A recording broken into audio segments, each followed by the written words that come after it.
Did you wash your ass today?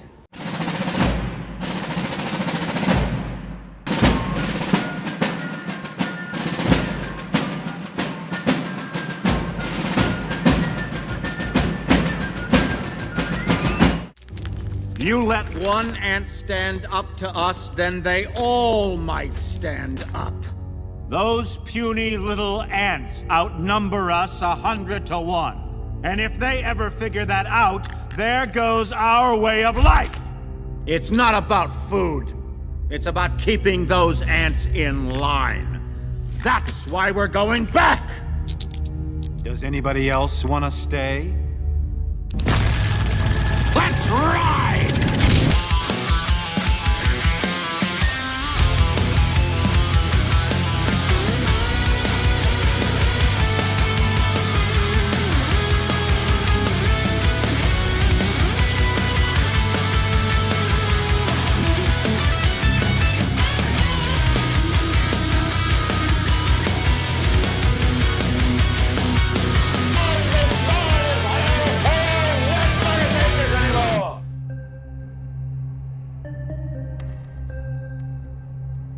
Another great night ahead of us. It's good to have you guys here at 7 o'clock on a Wednesday. Tomorrow is Thursday. Tomorrow night's going to be a great show too, but can't get to tomorrow without getting through tonight first.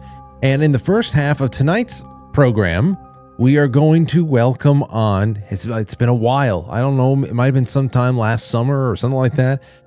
We've got David and Leah from Oppenheimer Ranch project. They got a great not only website, but they've got a great YouTube channel. They do a lot of space weather news. They follow magnetic excursion of the poles, though if I remember correctly, they are not a geophysical shift group. I think it's magnetic. Anyway, there's that. There's all types of earth and tectonic stuff going on over there. They follow not only the earthquakes, but also the volcanoes, things that are going on in the poles. I really love that stuff. But, actually, I think first and foremost, if I'm remembering the first time that we had David and Leah on, they are permaculture people. that they are living off-grid type of people, getting back to the earth and being able to understand what kind of changes the earth is going through, both natural and unnatural, and who the hell knows. So I figure we talk to them a little bit about what's going on down here on the surface and up high up into the sky, and also how they're reading this whole Artemis thing. As the official story is that Artemis, that went up to circle around the moon, is going to be back momentarily, because it was only a 10-day journey. It was a timing run, which I don't understand, because there was a 2-hour window. I should ask my friend Max this. Maybe I'll save that. Maybe in the second half I'll try to make an impromptu call to Max's cell phone, see if I can ask him one question about just some of the mechanical aspects of the launch and the timing of the hook shot around the moon and all that stuff. We'll see what kind of time we have. You know why? Because in the second half of this show, we are going to be talking about something that I've been I was trying to fit in about a couple of weeks ago.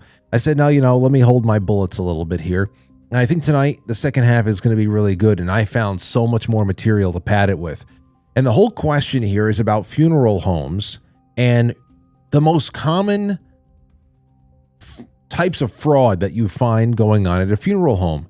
There are so many outrageous stories, absolutely outrageous stories coming from funeral homes just in the last 10 to 15 years that I found. And I wanted to bring it up, things like recycling of coffins. And of course, we've heard about ashes really not being your family members or mixed in with something else, cement dust, all that crazy stuff. But it goes so above and beyond. And in the short amount of time that I was able to throw this out to the audience, wherever the hell people are subscribed to, Quite Frankly, on social media, I've been able to get some firsthand accounts from people, or secondhand accounts there too. And again, it's not everybody. I've had nothing but pleasant, smooth encounters and dealings with funeral homes and morticians and funeral directors that are stand-up members of the community. But let's be honest here. Fraud is all around us. And I want to talk about the most common types of funeral home fraud because, this all started with one video that I'll show you later on. But for now, we're just going to be hanging out and we're going to be getting ready for our friends to be showing up in maybe about 10 minutes or so. So in that time, I just want to thank you guys and gals for being here with me. And I hope that last night was enjoyable. It was enjoyable for me. And I don't know if the rumors are true, but I'll let you know if I get any confirmation along the way. Because, of course, after the fact, it's a whole bunch of, whose side is everybody on? I knew that the Timothy Alberino thing was going to be popping up at some point. Only because we were weirdly, drawn into the whole thing because the cat thing. And what I have heard is that there was a burying of the hatchet that happened today. That's what I heard. I don't have any evidence of it, but if it's true, wonderful. I hear that the boys from NDS buried the hatchet with Timothy Alberino in a genuine way today. And I congratulated them. I said, if that's true, then congratulations to you and all parties involved. Because honey over vinegar, my friends. Honey over vinegar. That's why I say. And that's my modus operandi here. And I hope that's true because friends are better than foes. Okay, well, that's the first thing. Oh, the second thing is I've got silver. I've got a Keto Brainz golden ticket, which is just your brain needs it. Your whole body needs it. Pre-workout. Get some collagen. That collagen kind of a feel. Rejuvenate everything in you. Keeps you nice and spry. Shilajit from Cultivate Elevate. The Lion's Mane capsules from Cultivate Elevate as well. I'm adding more on as the weeks go on. More on. And tomorrow will probably be the grand finale. I don't know what the hell I'm going to add, but it's Thursday. So send in a super chat to say hi. It all goes to support the show in a big, big way. And it's a big year in more ways than one. And you'll see as we press on over the next few weeks. But I know I speak very cryptic sometimes, but I always deliver, and I promise you, things are looking up and interesting, and it's all life affirming and fun, and that mixes right into what we're doing with the Spring Fling. And there's already people, a good amount of people who have bought VIP tickets to be here in the studio on June 5th, June 6th being the main event. Those tickets are going to go public on Monday. So if you are a monthly subscriber, you have first dibs to that all throughout the weekend.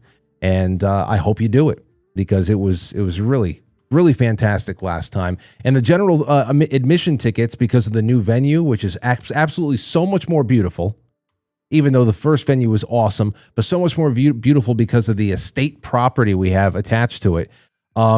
Because of the cost there, it has brought the general admission down $50 per ticket, which is so great, because I want there to be as little excuses as possible to come out and rub shoulders with real human beings that, it's good to put faces to screen names, All right. Well, anyway, I've got this. There's one thing that I can promise you would not come in contact with when you come to New York, and that is Governor Kathy Hochul, who, yes, she is a beaver. Yes, she is a giant human-sized beaver with strange teeth that can barely be, held back by her bulging lips. She's a strange woman, very strange creature. Looks like her makeup was done by Bruce Willis from Death Becomes Her every morning. She gets to spray paint every morning. That's what it is. She peels by the end of the night.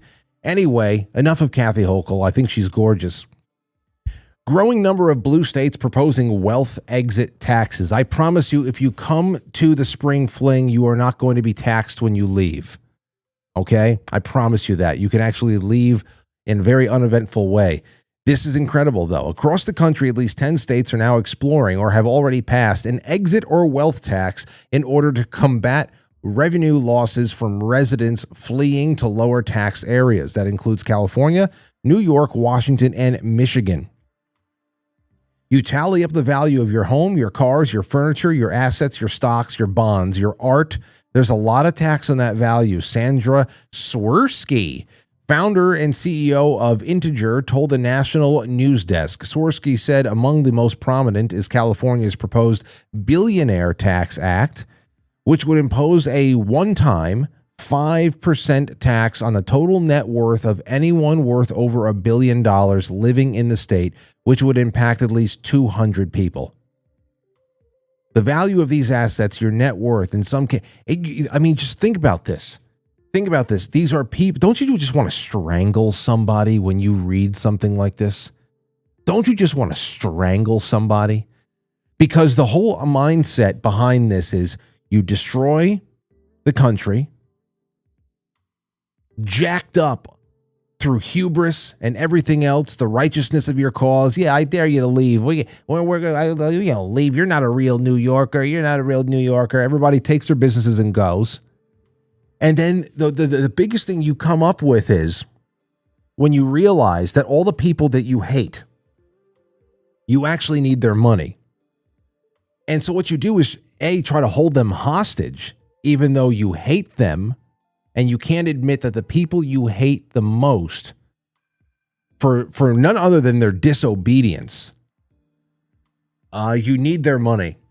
And all you can come up with at that point is just, write me just one more check. Now, no, that needs to be fought. I don't know how the hell it's fought. It's a state thing. I guess the state can do whatever the hell it wants. But man, oh man, how incredibly infuriating. I read stuff like this and I just want to strangle somebody. The urge to strangle just continues to grow within me. Just a little strangulation here and there and never hurt anybody. Just to send a message. Strangulation is a way to send a message, I think, sometimes. Anyway, if there are any two people I can talk to right now that will take me back from the edge of insanity, I haven't spoken to in a while, who will get me to, at least for about 45 minutes, get me to stop thinking about strangling people, it'll be David and Leah. It's so good to have you guys back on the show. How have you both been feeling?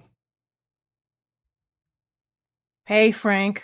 Diamond is not here just yet, but he will be. We're doing okay. How are you? Oh, just fantastic. And it's great to have you up. I have 3canyons.org up on the screen right now. I put your link in the description of the episode. But since it's just you and I, it's been a while. And It has been a while. last time that David came on, you were healing up from something. I hope everything is well with you and you're feeling better. Thank you. I appreciate that. I had a major health incident last year and was kind of just gotten out of the hospital. And actually, I'm going to be going in for surgery in a few weeks. That is sort of a function of everything that happened last year, but I am alive, so Good. I'm thankful for that. Moving right along. And listen, all of our prayers are with you, and I'm happy happy you're here tonight. So listen, you guys, obviously the tip of the spear for you is off the grid living, permaculture, connected, just being able to regain independence through, a reconnecting with nature.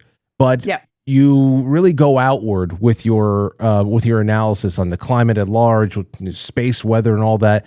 And while David is still joining us, I would love to talk to you a little bit about some tweets that I saw that I had seen, and of course you guys had seen as well. This one is from the Electroverse.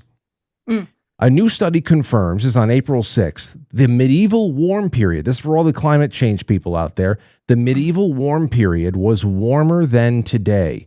Researchers found leafy moss buried 36 feet deep in Antarctica's Boulder Clay Glacier, dated to about 1,000 years ago, right in the middle of the medieval warm period. During this time, parts of Antarctica were warm enough for meltwater to carve a 4-kilometer-long channel through what is now a permanently frozen glacier. Ice that never melts today once hosted moss and flowing streams. The medieval warm period, it wasn't a myth, as some climate activists have tried to claim. The physical proof is there. And, okay, so let's just talk about that for a little bit. I see that David is joining us. The medieval warm period, warmer than it is right now. Of course, the alarmism isn't going to stop, but what do you guys take this as proof positive for? It was not the only warm period. I mean, we have actually pretty good proxy data going back into history that gives a sense of what the temperature actually was. And by the way, there was also a Roman warm period. And if you think about it, there's a reason why Romans wore togas and sandals, because it was really warm. And then prior to that, the Minoan warm was the warmest period of the Holocene. So every 2,000 years, there is, an optimal weather condition. So there's a 2,000-year cycle. And in between, we have these dark ages that show up. And these are times when it gets cold. The Black Plague comes around. There's crop failures and famines. So humanity suffers these mini catastrophes every few thousand years, and they call it the rise and fall of empires. It shouldn't. Yeah, go ahead. It shouldn't surprise anyone that, civilization tends to flourish when it's warmer than cold, because living, frankly, is easier. At any given moment in time, there are more people who die from cold than die from heat ever. That's always the case. 7 to 8 times more people die from cold. Right. Oh, yeah, I believe it. Well, let me throw this at you guys, because I think the first time you came on the show, or maybe the second time, we were talking a little bit more about we're talking about just the shifting and the wandering of the magnetic poles, and whether or not I asked you just very directly whether or not you guys were of the camp where this is not a magnetic excursion, but it's actually a geophysical excursion, and then once the conditions are right in a solar sense, that we are going to decouple from the mantle and shift 90 degrees, and there's going to be a catastrophic slosh back and all that stuff. I just want to say that when I read stuff like this and I see that there was leafy moss buried 36 feet deep in Antarctica's Boulder Clay Glacier, dated to about 1,000 years ago, or wherever the hell it was. I know that the excursions, they're spaced out more than 1,000 years. I get that, but those will be some of the type of examples that would be used to say, see, this was, the Antarctica was near the equator at some point because of an actual geophysical repositioning of the poles. What would you say to that? I'm going to let you take this, Diamond. Well, there's no geologic evidence that the Earth does that. We have high-resolution ice core data from Greenland, from Antarctica, and other places. We have high-resolution lake deposits, which are so high-resolution, you can count varves, which is these night and day cycles where you can actually pinpoint things to the day, going back tens of thousands of years. There would be so much evidence in lake deposits of this sloshing, which doesn't exist, that it would be a proven fact. We would also see evidence in the ice core data, which we do not. What we do know, like we were just talking about it being warm in the past, that areas up in Canada, there's an area called Mendenhall Glacier that's receding because now it's warm. Since the mini ice age, it's been warming up. It warmed about 1.5 C in several hundred years. The Mendenhall Glacier is receding, and what's underneath of it are whole forests that are 4, 5, 6, and 7,000 years old that are from temperate forests, where today it's a glacier. So clearly the global warmists don't want to see any information like that, where just a few thousand all the way back to like 8,000 years during the Holocene optimum, there were temperate rainforests up in Canada where there are now glaciers. So it was much warmer in the past, in the recent past, than it has been. But geologically speaking, Earth is at the coldest point ever in geologic history right now, even though they say we're burning up. So, and it's also at one of the lowest CO2 concentrations ever. It's the exact opposite of what everyone thinks. Yeah, but all the weather maps they give us are so brightly colored, David. Lots of reds. lots of reds and oranges. Leah, what do you got to say about that? I just wanted to add to that, there's a really important piece of negative evidence to this idea that we turn 90 degrees and the crust shifts and all of this. There's really good information about DNA in the Arctic that has been frozen for 2 million years. So if we had shifted 90 degrees on our axis, that obviously would be impossible. And what was the other thing I was going to say about that? Oh, people always talk about this evidence that, that we found mammoths with buttercups in their mouths. Well, we've debunked this on our show several times because there is buttercup vegetation in the Arctic tundra. They did not find actual flower buttercups in the mouths of these mammoths. They found the vegetation that corresponded with a certain season in their mouths and in their stomachs. But that does not necessarily translate into, again, that we shifted 90 degrees and the North Pole was at the equator. No, go ahead. All of the deposits in the stomachs of these animals, even if there's been a horse found and other things with contents of their stomach, and these date back to the Ice Age. So 20, 30, 45,000 years ago, and a lot of the mammoths date in that time frame. All of the plants in their stomach match all of the plants in the Arctic steppe. And so the confusion comes from Admiral Byrd and an Arctic, one of the first Arctic missions that went up there in the 1940s. What they found was tropical plants. Now, what they actually found were tropical plant fossils that date back to the Carboniferous, which is 350 million years ago. So yes, the Arctic was at the equator 350 million years ago. No doubt about that. That was Pangea time. But for the last several tens of millions of years, the Arctic has been up in the North Pole. And like Leah said, we keep pushing perfectly preserved DNA older and older, and they just found 2 million year old Arctic DNA in the permafrost, perfectly preserved. That can only happen is if it's been continuously in sub-zero temperatures for 2 million years. Well, and just to clarify too about, the ancient, quote unquote Arctic being at the equator, this would be that the landmass is actually shifting, not that the whole crust of Earth shifted. Right. That would be the difference. Yeah, right. So the Pangea breaks apart in through plate tectonics, or maybe through expanding Earth. Yeah, expanding Earth. That's a whole other ball of wax. Theory. Well, let me ask you guys just about the dating element before we get to, because you had made a comment before, you used a phrase called lake deposits, and I want to take that as a segue into something else I had seen coming out of Antarctica and some of those. I don't know if it's Lake Vostok or something like that, but they took more core samples down there, and I want to ask you about it. But when it comes to dating, when you say, first of all, just like when you say 300 something 50 million years, it almost sounds like, cartoonish. I wonder how the hell dating. I know that even though carbon dating is not very popular among disparate groups these days about its accuracy, I do know that even if it were accurate within the time frame of I think approximately 50,000 years is what it's used for. Beyond that, theoretically or actually, practically, how do you try to date something that's more than 50,000 years old if it's not carbon?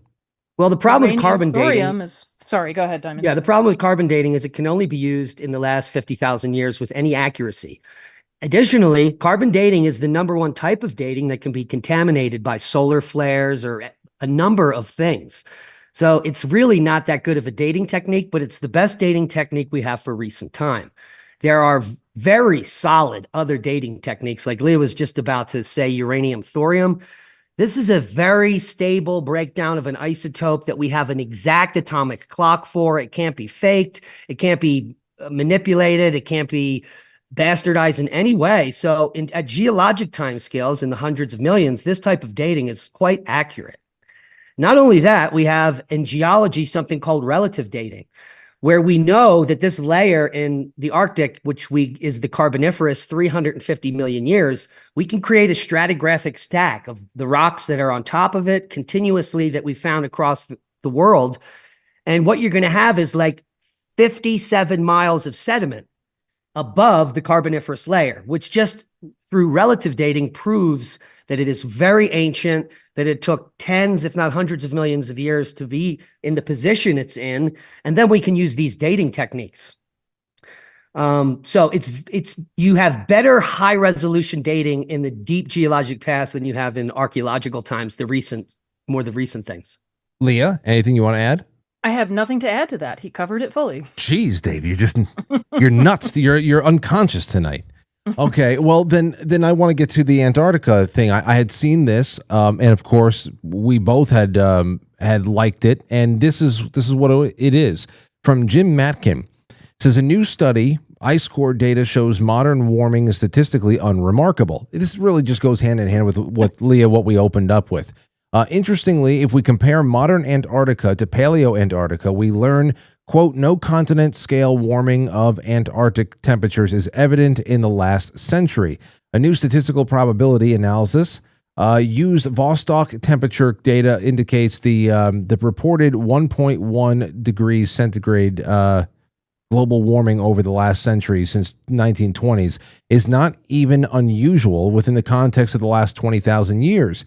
As 16% of the centuries, this is a quote, 16% of the centuries since the end of the last ice age show that a rise in at least as big as 1.1 degrees centigrade as the current century. Now I remember reading back in 2015, 16 about ice core samples that were coming from Lake Vostok and how the patterns were actually showing that increases in CO2. You want to talk about carbon dating? What I was reading is that the cores, as you go through them, you can actually measure CO2 as it's been solidified into the ice, and you can see how that fluctuates throughout what would essentially correlate to many thousands of years.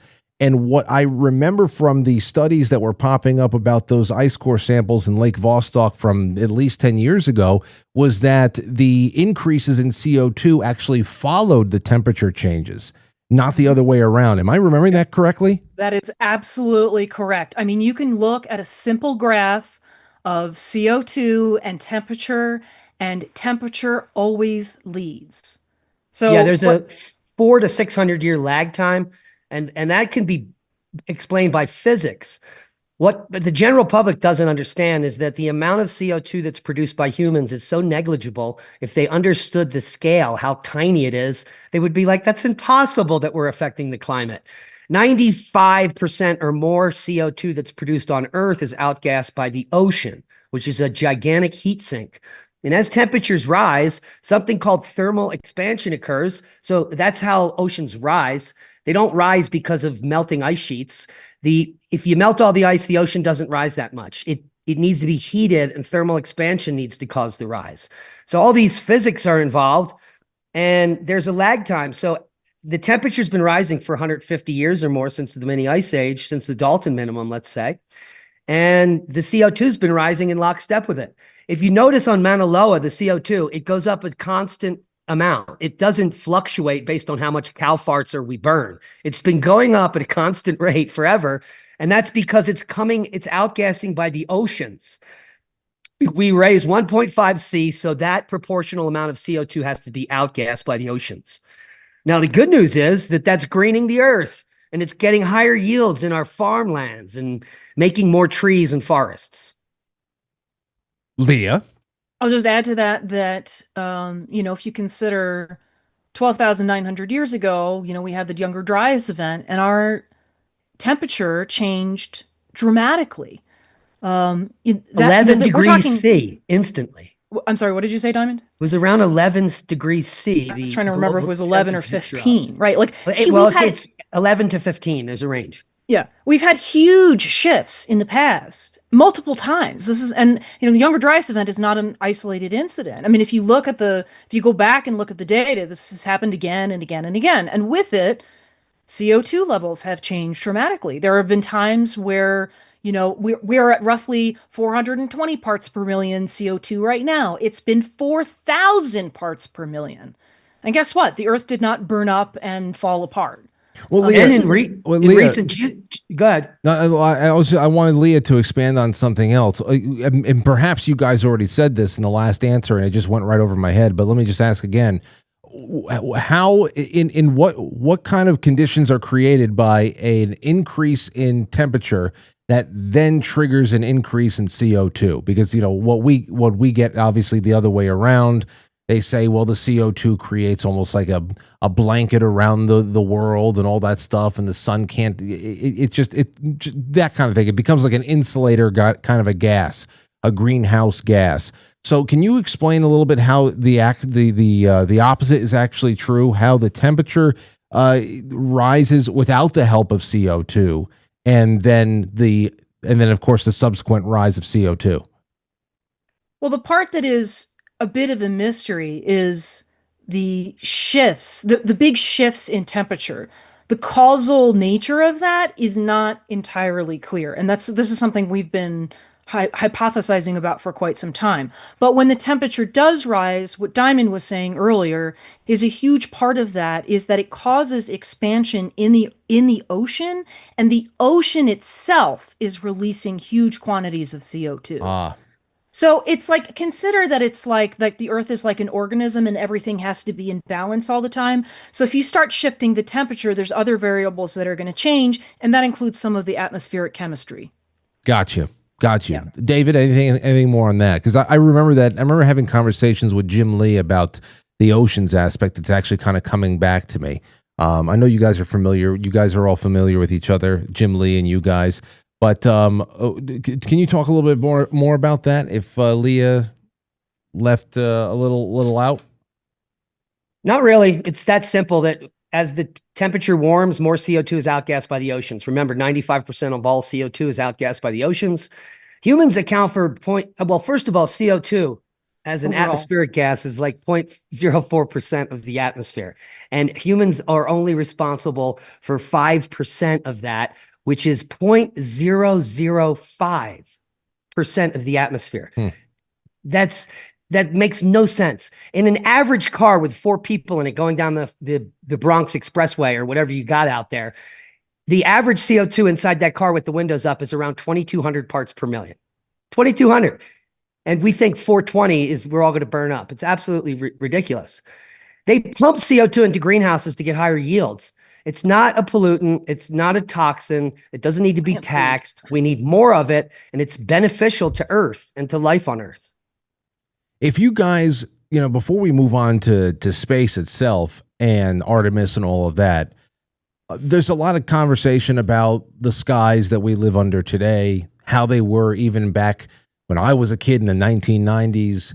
What's going on? Who's spraying what is intentional and what is really just, hey, we have horrible quality fuels, and we've got a lot of activity in the oceans that are really that could be curtailed in some way, without getting into really, buying into fully the anthropomorphic kind of, climate change, human activity. We need to curtail all industry. We need to curtail human freedom and sovereignty and economic constrictions, cap, but without going all into that, what are some things that you guys would both love to see that would actually be practical overtures for just conservationism and maybe cleanups where they actually are needed? It's funny, we were sort of having a conversation about this earlier today. And we'll get into this more later on the space end. We were talking about, why are we trying to go and colonize Mars? Yeah. First of all, if we really need to make a colony somewhere else, why don't we do it on the moon first? But how is it that we have, like, environmentally, and I'm not talking about global warming, obviously, how is it that we've environmentally trashed this planet? Like, why don't we clean up that first before we finish trashing it and just move on to some other planet and then trash that one? It doesn't make any sense to me.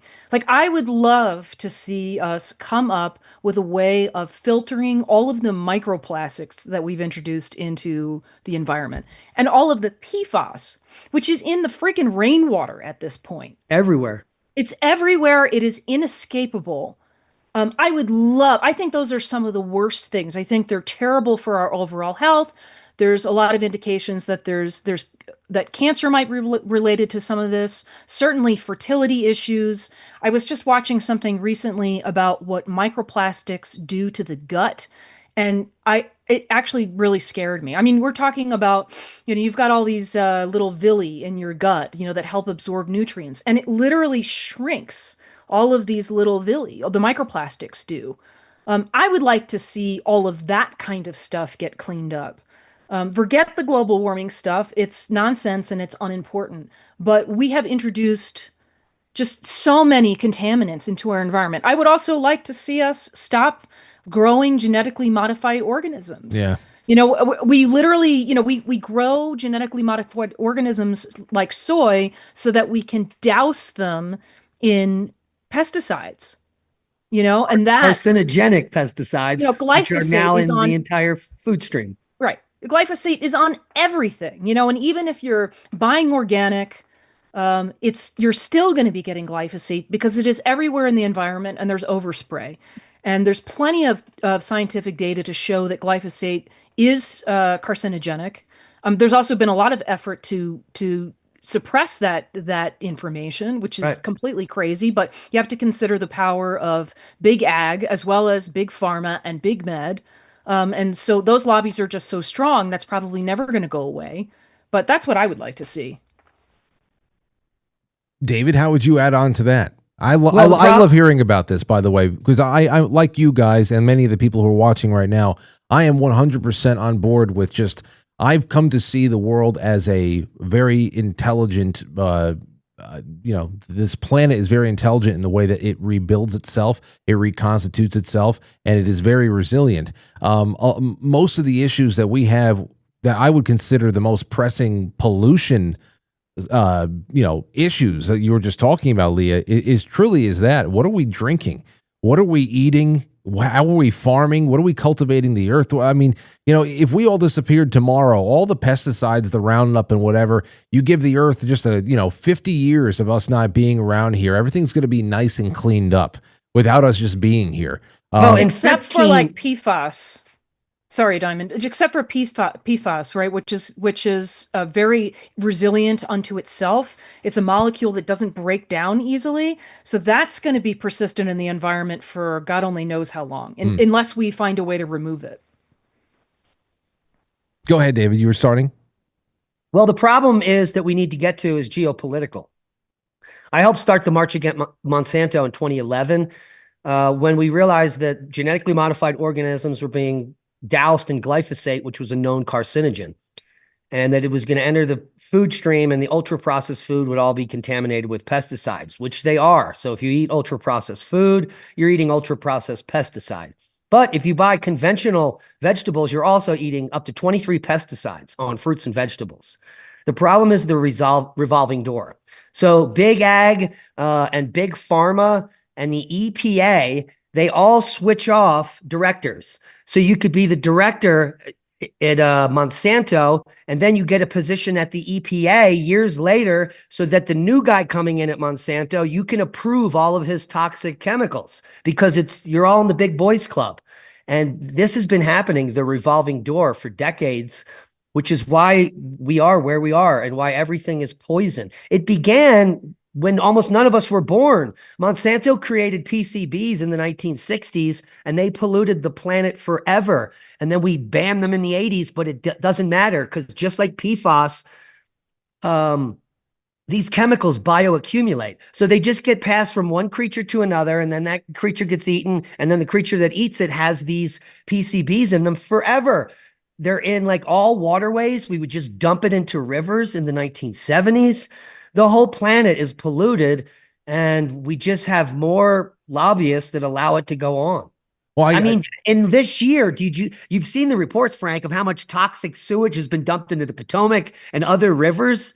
Absolutely insane. I haven't seen those reports in particular, but I feel like every few months we're always getting some sort of an article about how local wildlife, especially fish life, are being affected by runoff from sewage that is just rife with antidepressants like Prozac and everything else. They're finding all types of stuff going on there. So I know that ecosystems are being disrupted on hyperlocal ways that are rarely reported on adequately. And I guess that's also why you guys are such a great group to follow for just day to day, because whereas there's some really great analysis and discussions about what's going on in the world and what's being reported on with earthquakes to volcanoes to the aurora borealis and beyond, but you guys are permaculture experts. This is you like really talking about the action-packed ways that somebody can create these parallel lifestyles outside of a system that is it's so hard to reform at this point because every level is so rife with special interest that people are flocking to channels like yours to learn about how they could bring a little bit of permaculture into their lives, into their backyards, into their gardens and stuff like that to do something renewable that they can trust when they eat it. Yeah, I'm headed to the San Luis Valley Seed Exchange in 2 weeks, the 17th and the 18th in Moffett, Colorado, to give a talk at the San Luis Valley Seed Exchange called Sand into Soil, which is going to be all permaculture techniques that we used because we took the sand from the river valley here and brought it up into our orchard to start to create soil because we didn't have any soil here. It's all clay. And by simple techniques, you can grow your own food and you don't have to worry about 23 pesticides on your strawberry. It's that simple. And I've been going to the San Luis Valley Seed Exchange for a decade now. It's a place where you don't have to have any money to get all the seeds you need to grow free food. All you need is water, time, and a little bit of soil. So these are simple techniques. You don't even need land. You can live in an apartment with a balcony and have a bucket with food in it, for goodness sakes. Leah. Yeah, I was going to add to that. We chose a not an easy environment to move to do what we're doing now, which has been an interesting experiment because I think one of the things that we've shown is that you can do this pretty much anywhere, and like Diamond said, even if you're in an apartment, you can grow your food on your balcony. It doesn't mean that you're going to be able to grow enough quantity to feed your entire family, but it's a start. And then if the people around you are doing something similar, you have a good start on growing something that's been under your control and not subject to all of these pesticides and insecticides. I mean, there's some things that we're never going to get away from, right? We're not going to get away from like PFAS as an example, because like I said, it's in the rainwater and it's everywhere. But you can limit the amount of stuff that enters your body. And when you do that, that gives your body a chance to actually filter out the toxins that you don't have any control over. I mean, when you consider that at this point, statistically speaking, every human being on the planet has a 25% lifetime risk of developing cancer. That's insane. It is.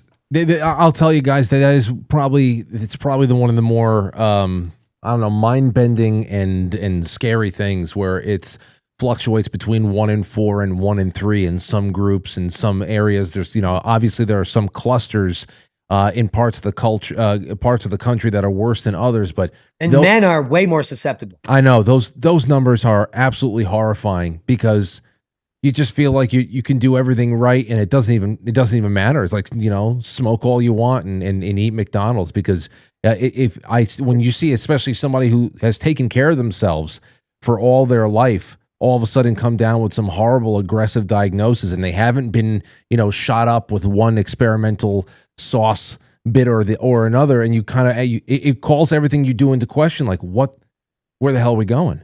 Where the hell are we going? Yeah.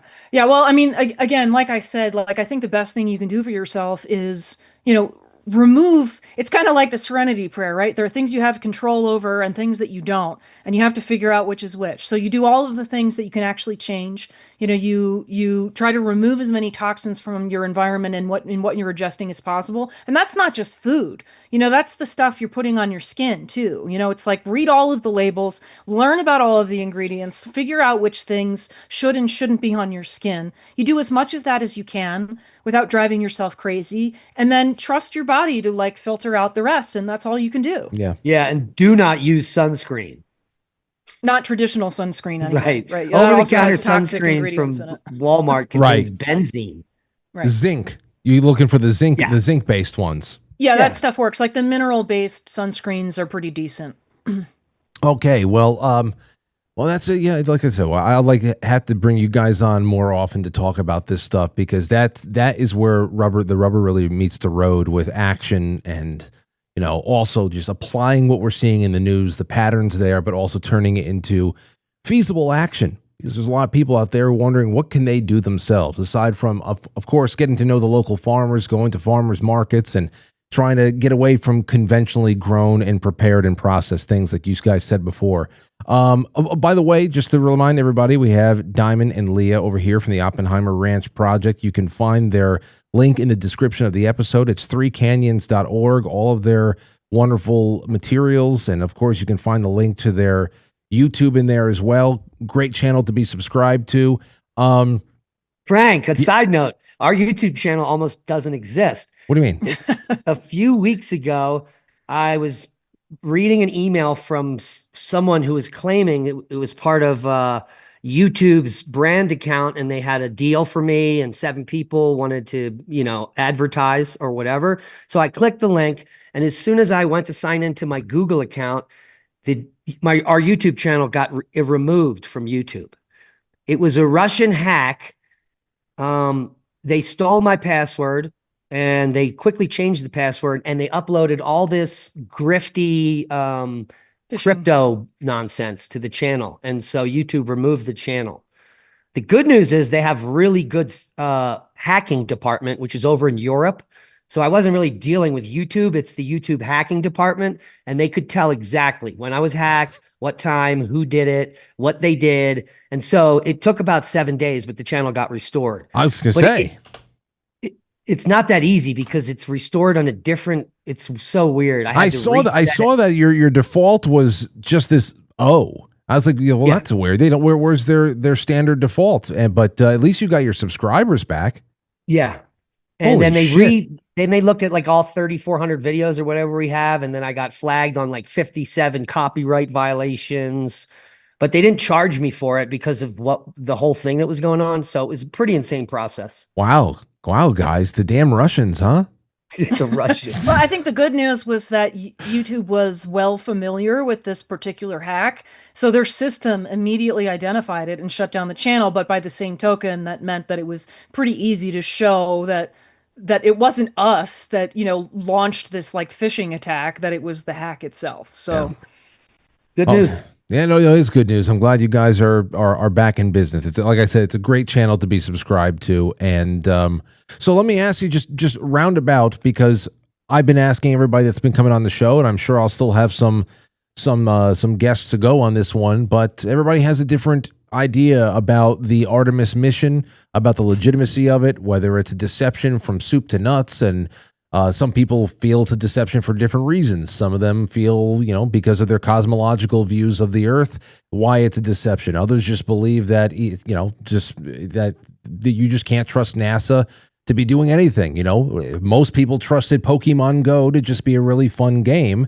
And meanwhile, it was really laying down the groundwork for another gigantic invasive layer of worldwide surveillance. And so people are always trying to, kind of weigh out what the hell this mission means and how much of it to really trust on the official billing. How are you guys seeing it? Well, let's start at the beginning.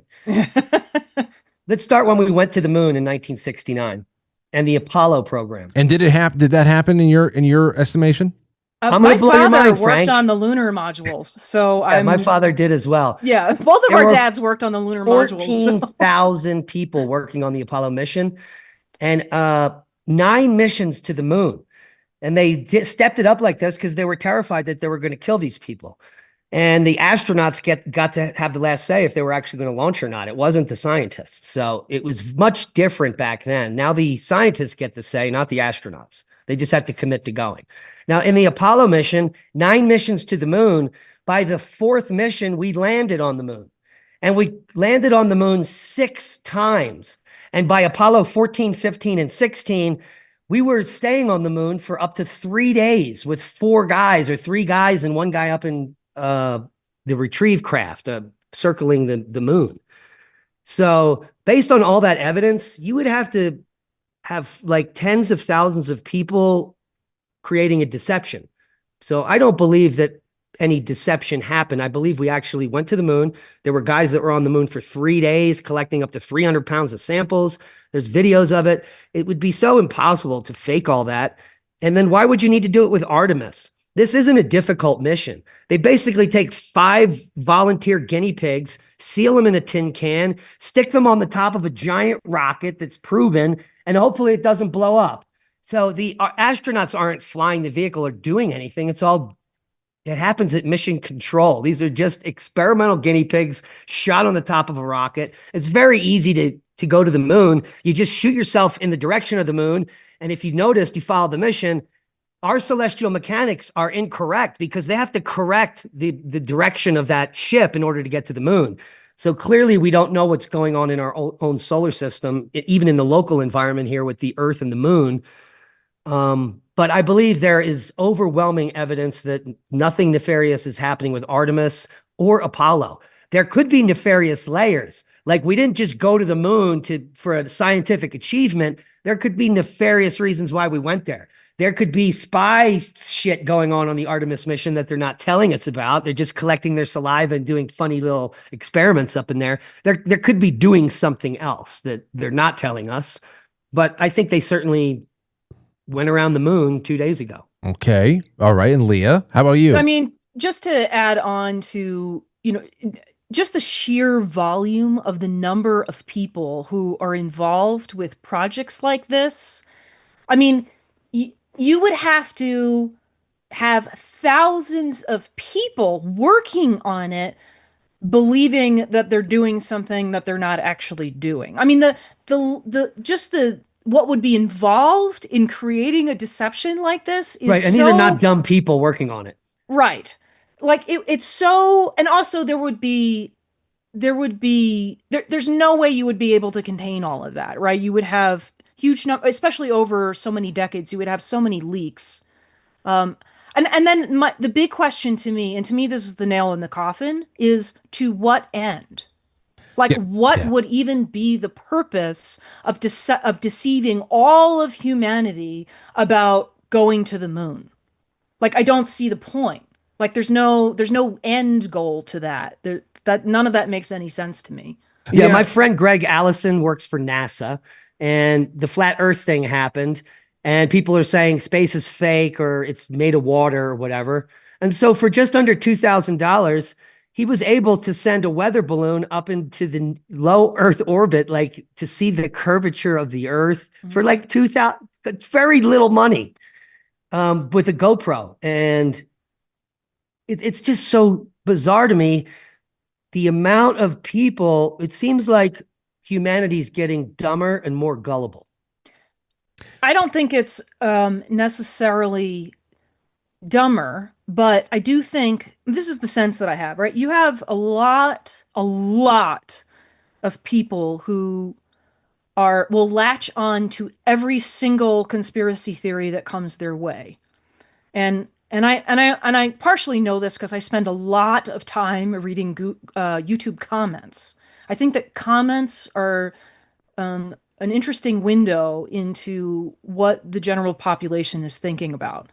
And I think what's happened is that, we do live in a world that is confusing and scary, and we do have a lot of stuff going on that has caused people to ask a lot of questions about, let's say, like, what are the globalists doing, and what is the agenda for us, and why have we been deceived about, let's say, COVID and the COVID vaccine. And, like, there's a lot of questions. And I think you got a whole population of people that are living in a world that makes them feel very, very uncertain about what is real. And the natural outflow of that seems to be to grab on to any conspiracy that comes by, because now at least you have some sense of certainty that all of the things that you're being told are false. But that's not necessarily the case. Like, it's funny because earlier today I was just finishing listening to the recent Joe Rogan interview with Bob Lazar. And oh, darn it, I forgot what I was going to say now. Um, Bob Lazar was talking about how you need a really, really good filter. He was talking about a friend of his who was a very, very smart guy and had some legitimate things to say, but then would also kind of spit out a bunch of nonsense about various things, various conspiracies or whatever. Like one of them apparently was that the sun isn't hot and that there's like a colony of people like living inside the sun. But meanwhile, this is also a very intelligent person who has some very important things to say about other things. And Lazar is talking about his friend, like, okay, the problem with my friend was that his filter was broken. Like, his ability to make a discernment between reality and not reality was all messed up. And I think we've kind of gotten to this place where, maybe not through their own fault, but I think we've got a lot of people whose filters are sort of broken especially by everything that's happened in the last 6 years. And not only do they not only are they no longer able to discern the difference between what is realistic and what is not, but they also don't have a lot of these people don't have a background in science. And that alone is a huge problem, right? Like, a background in science, no matter what science it is, will give you a sense of how the scientific process works, what constitutes real data, and what constitutes proof of something, or proof of a theory, or whatever. Like, and it'll give you a sense of maybe technologically what's possible or what's not, depending on what fields are in. And, like, all of that can lend itself really well to evaluate. This is sort of hard to talk about in generalities, but it leads you. Let me offer you a little bit of what I have observed in the comment sections recently. There's one person who actually has a lot of subscribers who maybe wasn't suggesting anything by this, but with some of the Artemis footage that came out, and I gotta say, some of it looks really fucking fake. I don't know. Especially when it passes around the moon, it looks like a cartoon moon. So when people see this stuff, I don't know if things just look differently in space, but even I go, what the hell's that from? And who designed? Is that coming out of Pixar's lab or something? But here's Frank, as far as the Apollo mission, we can see people can go buy a high-powered telescope and go look at the landing sites and the crap we left on the moon.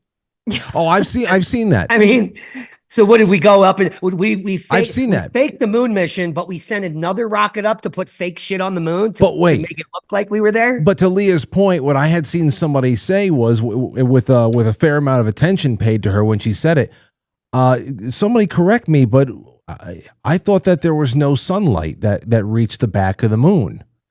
And because we saw an illuminated picture of the backside of the moon, and just seeing that light goes around things. I know, but so this is okay. This is a great example, though. That's a really basic scientific principle that if someone is not aware of that, they're going to be like, oh, this is weird. Why is there light over here? But there's perfectly good scientific explanation for that. So that's one of the things that's happening is like somebody will say, well, that doesn't make any sense. There shouldn't be any light here, but then they're apparently unfamiliar with how light actually behaves. Or how, or with, at least the working understanding of how the Earth is tidally locked with the moon, and then it moves together, and that still rotates in front of the sun. Think about it, Frank, though. Think about this, Frank. Yeah. We're tidally locked with the moon, but when the Apollo missions went up, it was a different season. So the backside of the moon never got sunlight, and when they went around, it was completely dark. If you have the Earth and the moon, even though the moon is tidally locked, at some point the moon passes between the Earth and the sun, and the backside of the moon is totally illuminated, which is what was happening during this mission, which is why the backside of the moon was illuminated, because the sun was hitting it. So it all depends on the celestial mechanics at the time you launch, what you're going to see or what you're not going to see. Yeah. If the moon is in opposition with the sun, and in between the Earth and the backside of the moon is going to be completely black, and you're not going to see anything. But the moon goes in between the sun and the Earth every time it rotates during a lunar cycle. So it depends on when you're on the lunar cycle if you're going to see light on the backside of the moon. Well, that's why these misunderstandings, even if they are completely innocent, can go, get retweeted and passed around and reposted hundreds of thousands of times and become proof positive of a conspiracy for people who have a little bit less understanding than the original poster did. So when you get a crescent moon, it's just not a crescent that's lit up. It's the whole backside that's lit up. And it's the front that's dark now because of where the position of the sun is. Right. Yeah. I understand that, how that goes. I still remember that. So, I'm just saying this is how the water trickles down the steps, and you see these things just kind of go out of control from time to time. Let me ask you guys. Go ahead, Leah. Sorry. Let me just add this, like on a cultural or psychological level or whatever. I mean, like that's the difference that I'm seeing now, right? Like 20 years ago, if somebody suddenly noticed something like that, the backside of the moon is lit up or whatever, they might have just asked the question. Why? I don't understand why. I thought this side of the moon was supposed to be dark. They might have just asked the question. But now it's become this thing like, well, supposedly there's a dark side of the moon that's always dark. So they've been lying to us. So, now It turns into this whole other thing where, like you said, it becomes like proof positive of something that isn't really true. Like I think we have an education problem too, obviously. But I think part of it is that there is a lot of stuff that, we've been shown we've been told is true that isn't. And so now we've got a whole population of people saying, well, then none of what they say is true. And therefore everything else must be, everything that they didn't say must be true. Yes. Well, and the dark side of the moon terminology doesn't mean color. They didn't mean it's dark. When they coined the dark side of the moon, it was the side of the moon that we never see from Earth. And it's mysterious. It's dark. It's the dark side of the moon. Right. As opposed to the light side, which we see. Yes. And so let me get even a little bit more off the, jumping the shark now here for the last little exchange that I have for us, because I know that you guys can talk about what is seen, but also can speculate very entertainingly about what is unseen and what we're about to be. Perhaps a little bit of disclosure. You brought up Bob Lazar before, and so for you guys, as far as the whole UFO extraterrestrial intelligence subject, I'm interested in different people's takes on this, especially from a government disclosure messaging lately, specifically from an escalation standpoint. It's escalating. Last night, the night before, other times throughout the last few weeks, we're wondering, okay, well, I just wonder what we're going to get when we get it. Something has to be coming now. Long gone are the days where the only time a UFO story made it to air was when someone wanted to crack an ET joke or a flying saucer joke before giving the weekend weather report. But now you have current and former members of Congress and the entire media seriously reporting on not only just UAP, but crash retrievals, non-human biological life, 1990s coast-to-coast level alien hybridization theories. Matt Gates. This is like, yeah. So let me know. Well, most of these people are looking for a book deal, to be quite honest. Right, but and I think 99.999% of unidentified aerial phenomenon or UAPs or any of that is black ops, top secret, owned by some government. And based on the Bob Lazar story, which I believe, it's probably because we have archaeological evidence of extraterrestrial crafts that we've recovered and we tried to reverse engineer, which is what Bob Lazar was doing. And apparently now we've done it. And because these craft move exactly as he explained in the 1990s and do the same exact thing.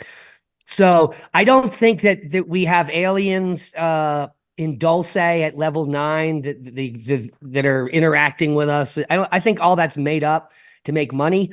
I do think we have recovered alien technology that they had to leave here for some reason, and we've reversed engineered it. That's my belief.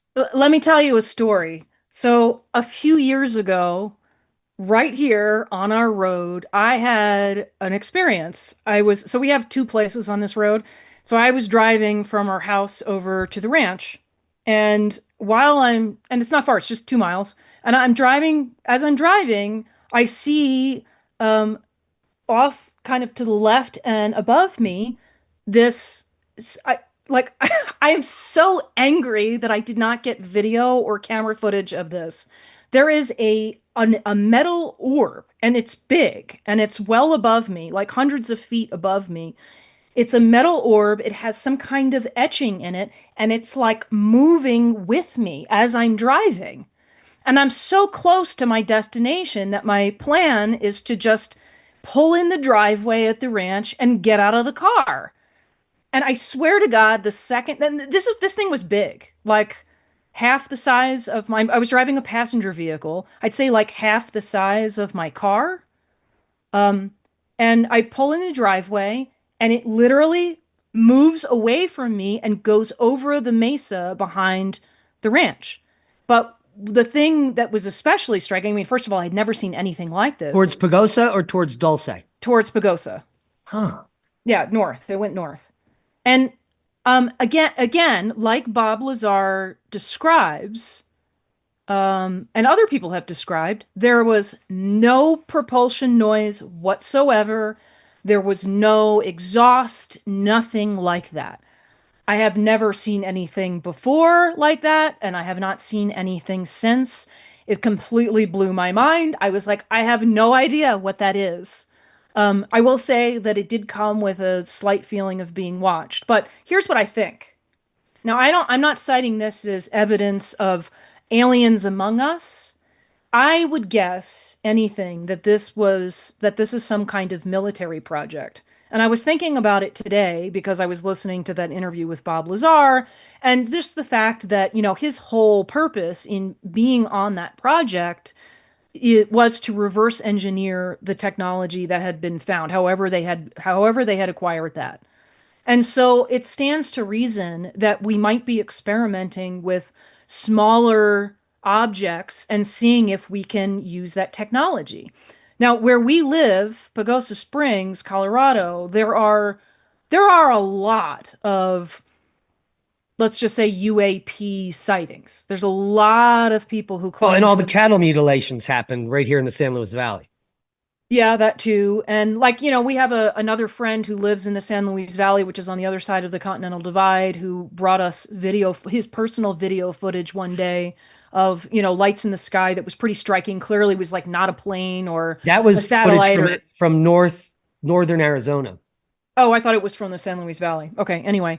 I mean, the Southwest is a place that is empty enough that it makes sense that if you're going to try to reverse engineer alien technology, this is probably a good place to do it because there's fewer people here. You have bigger areas that you can work with. Area 51, Holloman Air Force Area Base, 51, right? I mean, we're in this is a very rural, out of the way place where we are. Frank, I think that because of this AI stuff going on, if they don't disclose it, AI is going to start disclosing it. That's the big that's problem in the interesting. next few years. It could be, but you want to know what Leah just told us right there with her story about her little escort that she had. Yeah. Is that this is why I'm excited about it. I know I'm not waiting with bated breath to see if we're going to be introduced to like the chief diplomat of the Blue Avians or the some other alien race or anything like that. The whole point here is that there is technology that is so exotic. What you're describing there with no exhaust, no sound, the ability to essentially almost like create, collapse the space around of an object to be able to just glide through matter. It's like an object just floating. This is what I'm talking about. But clearly moving with purpose. That right there that's world changing. Like that's year zero kind of shift in paradigm. Just the ability to bring the existence of technology like that, power and propulsion, to be able to bring that to public light is essentially announcing that it is year zero all over again. Right. Because why the hell would anybody ever travel any other way? Well, why would this not be immediately commercialized? Why would every house in the world not be powered by whatever the hell is powering these things and making them run? Why are we still doing why is our energy costs killing everybody's ability to save for retirement? That's what I'm talking about. I don't care about origin. Everybody can, scream about angels and demons and aliens all they want. The technology that people are describing is absolutely world changing. And that's what I'm hoping for. It's element 151. 115. 151. It's 115. I'm sure. I'm positive. I looked into it a lot today. It is Unobtainium is the systematic name of the theoretical 151st element of the periodic table with the symbol UPU. I thought 115. I thought you were talking about Bob Lazar's. Yeah, Bob Lazar is 115. That's Bob Lazar's unobtainium. That's his element. It's unum pentium, and it's also it's called 151. Moscovium, and it's definitely 115. It's 115. I just Googled it. I'm looking at the page. I Googled it today too. I don't know what to tell you. And I was listening to Bob Lazar today say over and over and over again 115. So somebody's got their numbers mixed up, maybe because of Area 151. Moscovium. I'm looking at periodictable.org. It's Moscovium. Moscovium, element 115, Bob Lazar. We'll look up 151. All right. Unpentium. Well, maybe that's unum pentium was the original name for element 115. It was renamed Moscovium later because it was Russian scientists who were the ones that first synthesized so it. It's and the that same was thing. Not until like 2003 or 2006. Okay, so 115 was once 151? No. Okay. No, the numbers for elements are very, very specific, right? It refers to the number of protons in the nucleus of the element. So that number is never going to change. So maybe there's a boo-boo somewhere on the internet. Well, guys. Anyway, it's interesting. This idea of like the AI disclosing this stuff is pretty interesting because I don't know. I honestly don't think there's going to be like major disclosures. I think that the effect of that on the psychology of the human race would be so extreme. Like people would I don't even know, like their whole worldviews would be shattered. Their realities would be shattered. There would be lots of people who would lose their minds. People would panic. I was saying to Diamond earlier today that I could see a scenario where a major disclosure is used as like a psyop on humanity. If like Diamond suggested, if to push like a one world government, because only the one world government can keep us all safe from the big bad aliens, like that kind of stuff. Yeah. So I to me it seems like it's too valuable a psychological tool to just open it up to all of humanity, and it would create such chaos if you just did it that I don't think it's ever going to happen. And I also think that I don't think the world presidents actually know what's going on. I don't think Trump, for example, is privy to this kind of information. And I suspect no other major national leaders are either. I think that's probably a much more select, higher up group of people. And If I don't Trump knew, think he would those tweet it people are out. going to allow that disclosure. Like, If Trump knew, he would tweet it out at 3 a.m. And I Right. just saw the alien. Yes, listen. You know, the one thing I will say as a parting shot on that, Leah, and David, of course, you can give me your last thoughts too on this too, is that just like with Iran, I mean, there's only so many decades that you could dangle and saber rattle about Iran, you know, this and that before push has to come to shove and something has to escalate, because it just becomes droning nonsense in the back here. Oh, there's a rogue state out there that wants to take out the United States. If you keep saying that, and then nothing happens, you bring us to the brink, and then you bring us back. The same thing's with this. You say it's too valuable of a psychological tool. I think it's depreciating by the hour. Interesting. Nobody's we were talking about it just last night. How would all of this compounding news about not only UAPs, but USOs and biologics and hybrids and all that stuff, how would that have played with us around the time of the Phoenix Lights in the late 1990s versus right now? It might actually be a psychological fervor, you know, going on right now. I think people are just, you know, they're paying so much at the pump right now. I can give two shits where, you know, who's flying the damn things. So like, Right. Hey, you know what? If I saw a UFO right now, I'd be like, what are they gassing up with? Can I have whatever they're gassing up with? All I care about is that's all I care about right now.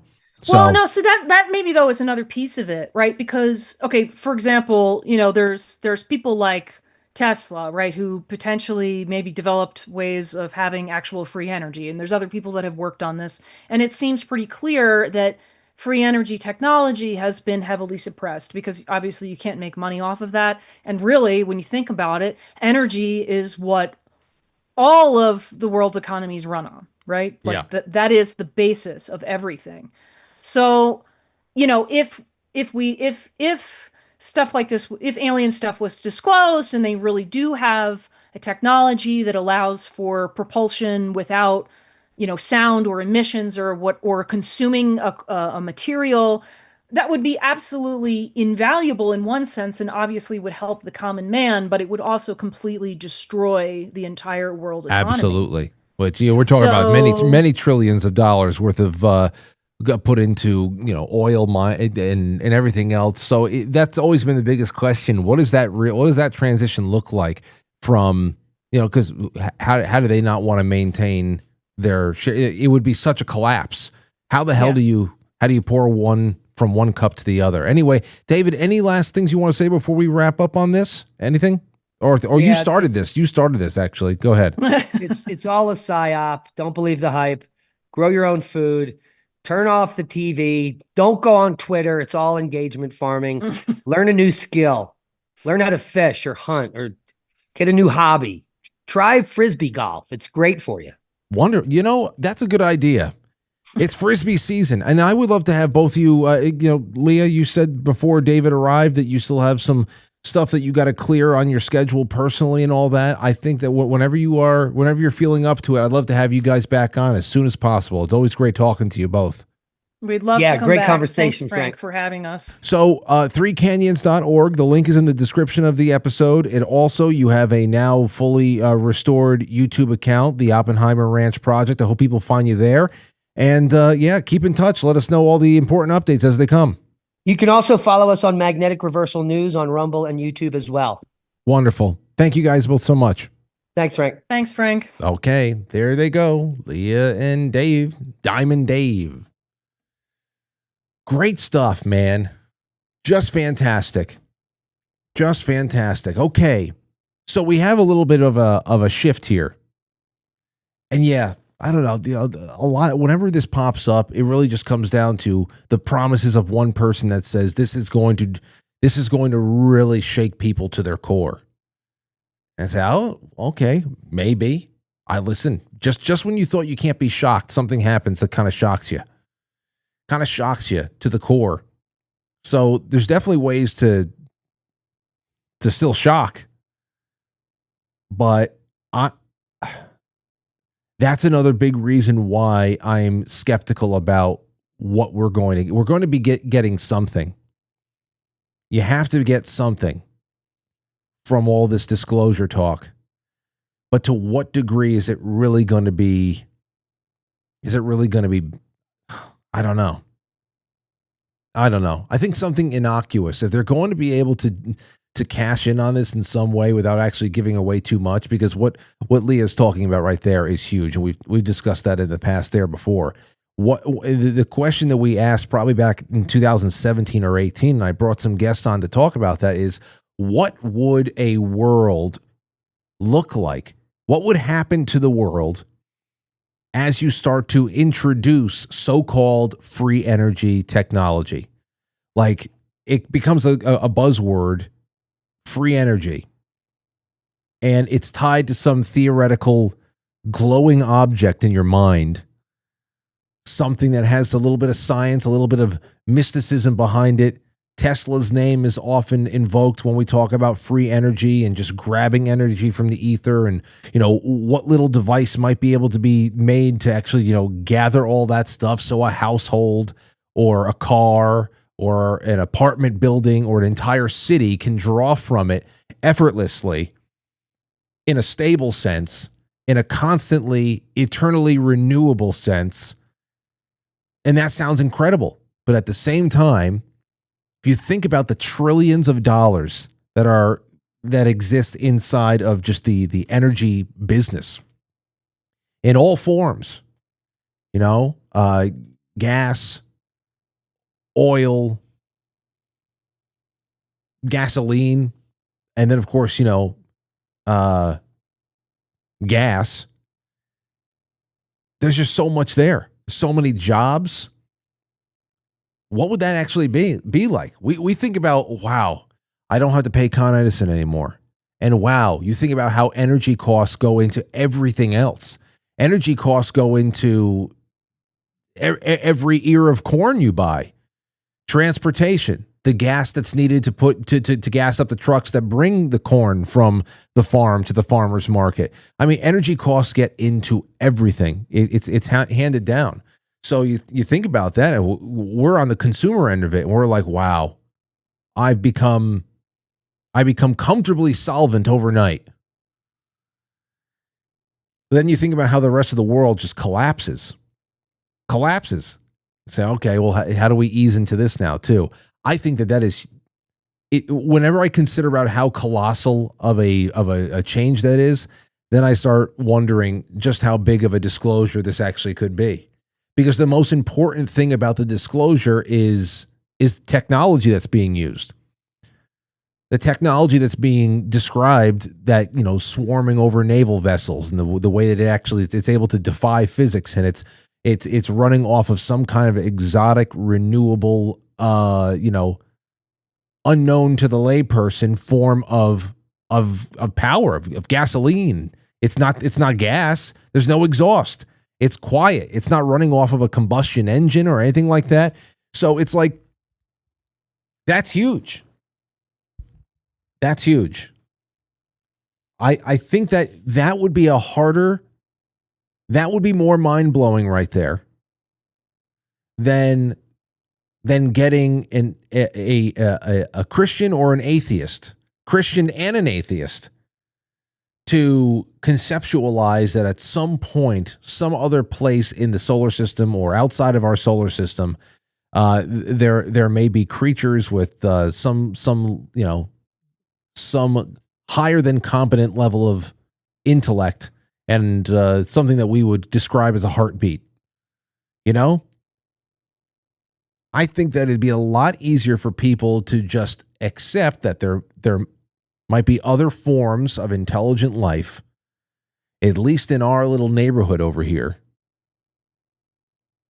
in whatever form it is, than the kind of technologies and what implications that has for the rest of us. That's huge. I mean, how can you dangle that in front of people and then say, no. But you still need to pay $5 at the pump for a gallon of gas for the next couple of lifetimes. There's just too much invested in it. You have to, you have to work your days and nights. Everything needs to stay the same. Pay taxes the same. slavery to, oh man, I think that's a lot, that's a lot bigger. There's a lot of vested interest right there. They'll be like, you better shut your damn mouth about it, all this energy nonsense, you piece of shit. They wouldn't allow it. All right, let's get to the super chats. Let's see what people are saying, and thank you in advance for supporting the show. This is really, if you like it, I need your help. I need your help in a big way. Anybody who's doing what I'm doing, at least who wants to go where I want to go with it, is going to need to recruit a little bit more than about 2% of the audience. That's where I'm at right now. I'd love to get about 5% of you guys involved, and all you got to do is hop on for $5 a month. That punches your tickets to everything. 2 movies that we watch together live a month on the film club, books that we read together, the Sunday streams. You get all types of discounts for the best products in the world that I use every day, like the like Keto Brainz, which is, they're about to give away another $1,000 worth of stuff at the end of this month for anybody who uses the promo code on their site. Support the show. It takes very, very little on your end, and I put everything into it on mine. I promise you that. Scott Johns on UCF. Thank you so much for the super chat, friend. Now you're in the running for our giveaway tomorrow night. Jay Britt says, awesome show as always. Thank you, Frank. Thank you, Jay. Shotzi sending some love. Appreciate you, lady. You're the best. Mark the Carnivore. Love you, Frankie, and all of the Franklies. That's very kind of you. Over on Rumble, Awakened Boomer says, hi, Frank and Franklies, Diamond and Leah. Yeah. It's always good when they're on. Haywood says, so global warming is as fake and gay as YouTube. Indeed. Jay Semo says, great guests and great discussion. I am glad that you enjoyed over there, Jay. It's wonderful. And one more we have is from Jay Semo, says, Van Allen radiation belt. I should have asked about that. I should have asked. Isn't it incredible that, and over the course of a 4 to 5 night broadcast week, and sometimes 6, like we have this week, over the course of a 4 to 6 night broadcast week, I can ask the same question, at least one stock question that I pick on any given week, to consecutive guests, and they all have vastly different takes. I love it. I absolutely love it. I just appreciate the journey that everybody's on there too. I really do. I love the confidence with which they speak. I love the way that they defend their positions, some better than others. I love it. Over on pilled.net, which, ladies and gentlemen, if you're watching this show on D Live, which is shuttering its operation over there at the end of April, I see about, 20 people over there on D Live. There used to be hundreds and hundreds, and everybody just went all over the place. But D Live, I really, at least you guys, you got to come over to Pilled. It is a great comparison. It is, first of all, Pilled kills everything on free speech.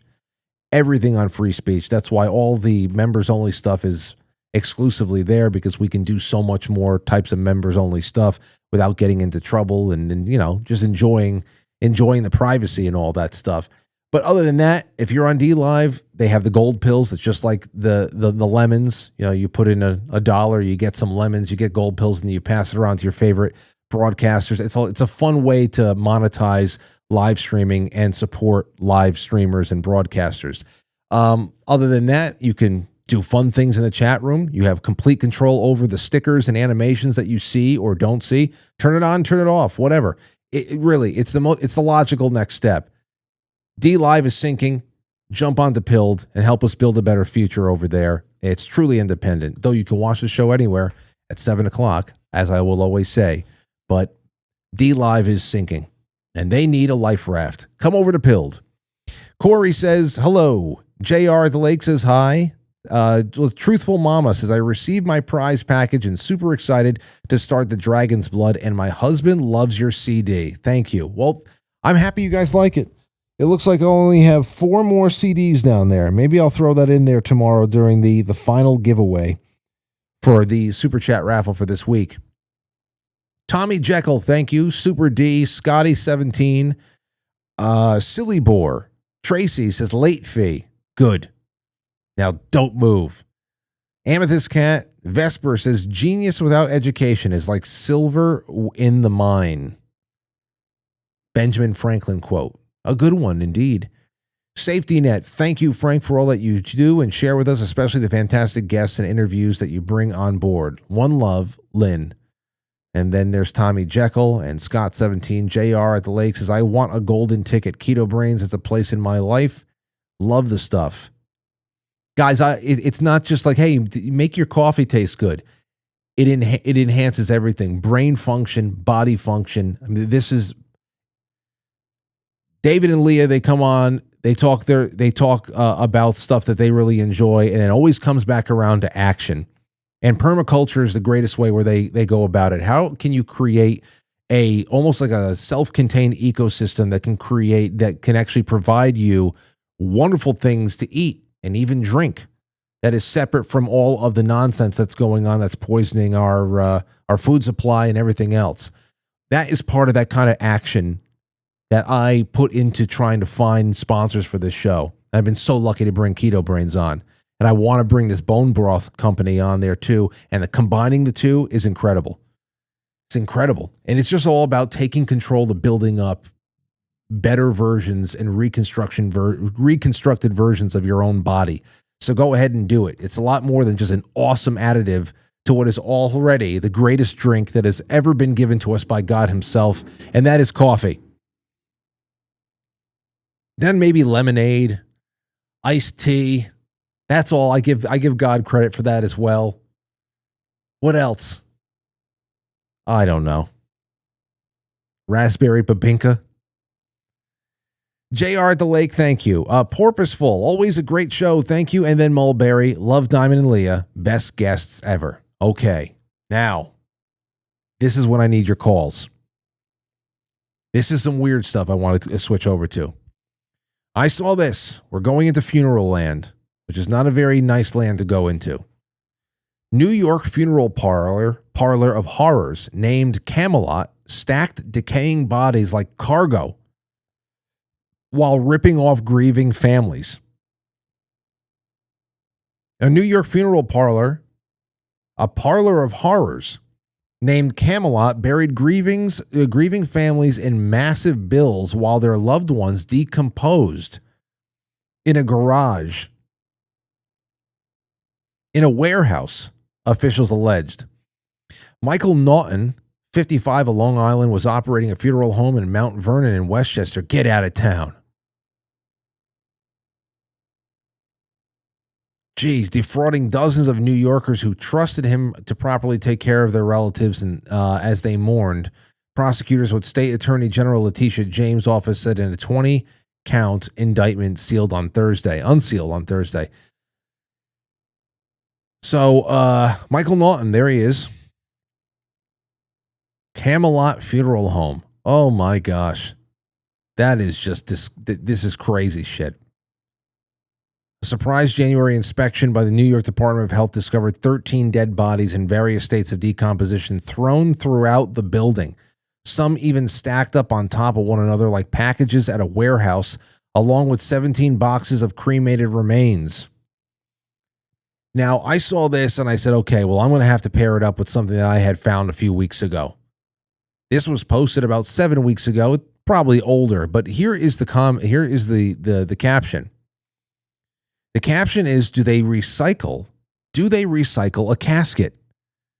And here is the video in question. It's a guy who's taking a hammer to a casket at a funeral home, supposedly to make sure that the casket is unusable other than right there and then for their loved one that is getting buried on that day. Look at this. Woo! Quinn!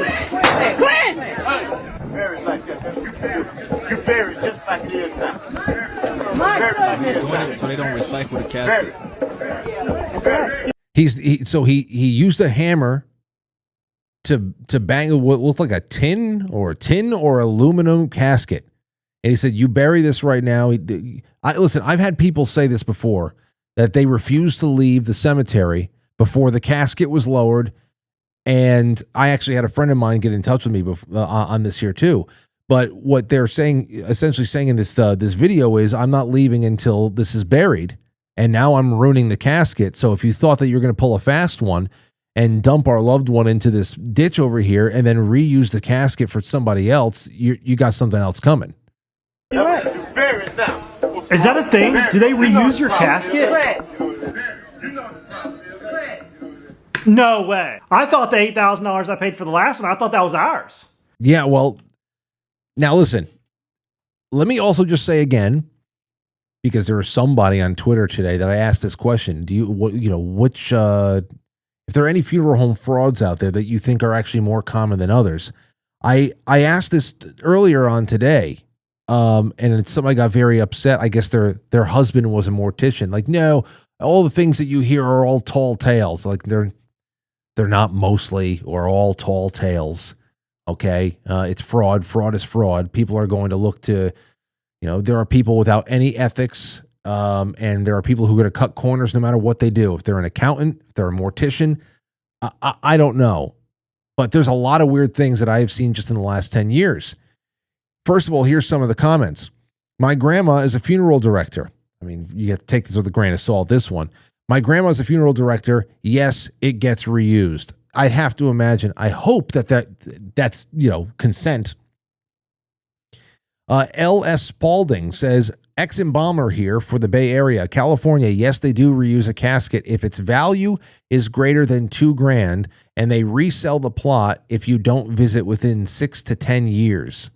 If you don't visit a cemetery plot within 10 years, they bury the body lower and they sell the plot on top of the body. So if you have a loved one in the cemetery, you better go visit them. That's bullshit. That's bullshit. That can't be real. Why do you think you've never seen one of the a cemetery that has said at capacity? Why do you think you've never seen new cemeteries being made? But that doesn't make any sense. Most of the graves out there have no visitors. After a little while, it's very sad to say. It's just, everybody the person dies. It doesn't take very long before everybody who remembers that person dies. How you even track? You got to, what do you sign in? Have you ever signed in at a cemetery to go visit a loved one's remains or anything like that? No, that can't be real. That makes no sense.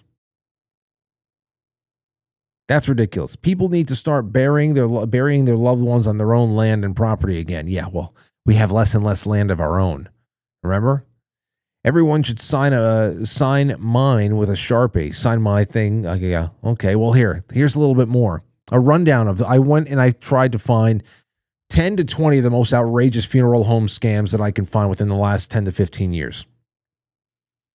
Number one, Return to Nature Funeral Home Body Hoarding Scandal. This is on CBS News.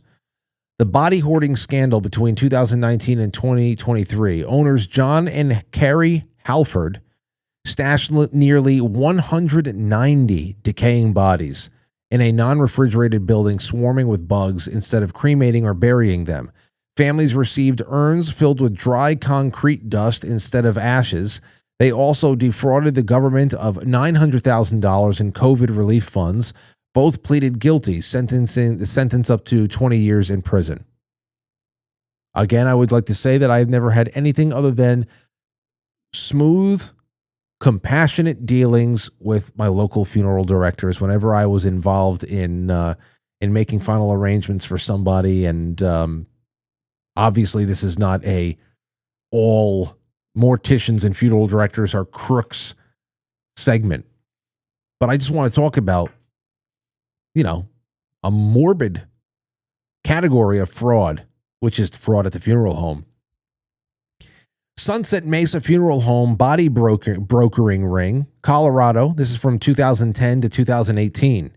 Megan Hess and her mother, Shirley Koch, ran a funeral home that doubled as an illegal body broker. They harvested and sold hundreds of bodies or body parts in research to research buyers without family consent, then gave families fake ashes. Both sentenced to federal prison, 20 and 15 years. That's crazy. That's what H.H. Holmes was doing to make money. He was killing people, getting his rocks off doing that, then he would dissolve them and sell their skeletons to local universities. To think that there may be skeletons out there preserved in local universities, OG skeletons that came from America's first really well-known serial killer, is pretty crazy. Tri-state crematory mass body dump. That's Georgia, 2002. Over 330 bodies were found scattered on the property instead of being cremated.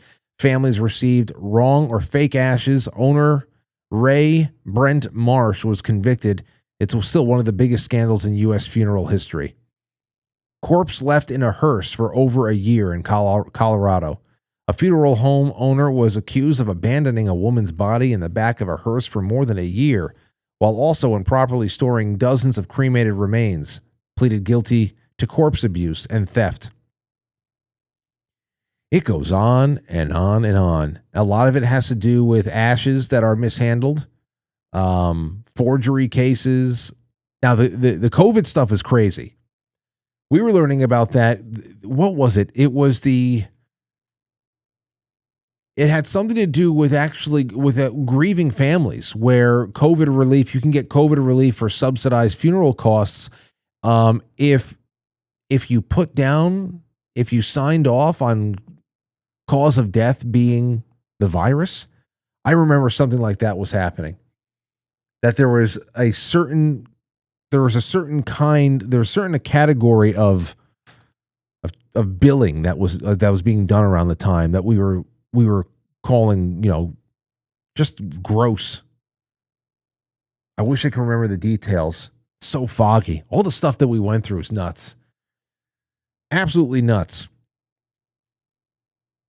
Let's see here. Refusing outside caskets or online purchases, embalming without permission, estate asset theft or jewelry pilfering anecdotes. Anyway, I'm just going to read from what you guys have, and you can call in if you want, 914-200-0269. If you have any thoughts, we have 20 minutes left of this show. Any thoughts that you want to share on this, what you think I said, if what you think or what you would say are some of the more common funeral home scams out there. That's 914-200-0269. And that's too happy. Yeah.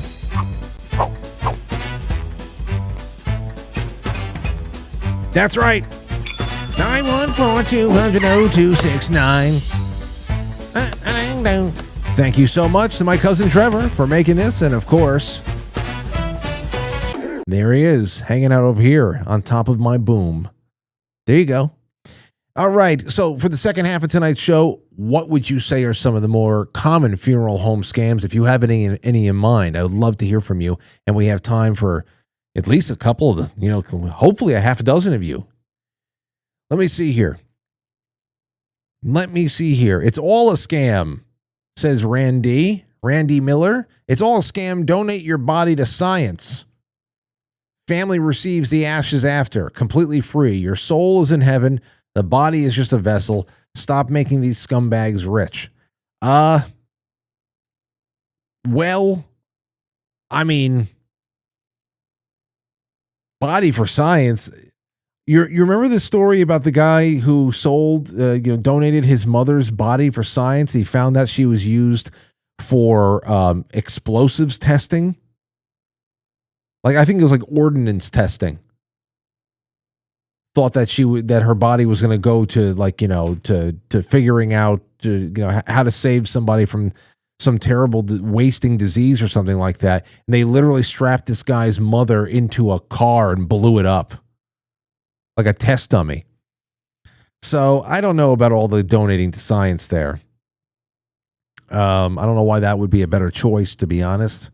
But yeah. Cunning-Druger says they cremate several at a time.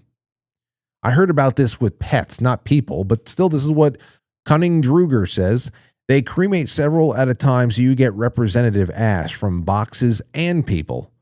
The biggest scam is deep rapport. If the funeral director listens for an hour about how wonderful Uncle Frank was, the person heard ends up spending a lot more. So the biggest scam is deeper. I've had a lot of people get in touch with me say upselling is the big thing. I never heard about the term deep rapport first. So that's interesting. 207, you're on the air. Go ahead. Hi. I'm just calling about the funeral thing you're talking about. Yeah. So I have a friend that I would love to call it if you could do this again. Talk about this again. I have to set it up to get my friend to call in, and we'll call in together, and you can ask her every question you want, because this is so important. Everything you said is right, and I want proof. I want to bring you the proof, and that's all I got to say. So can we do this again? What is your friend a funeral director or something?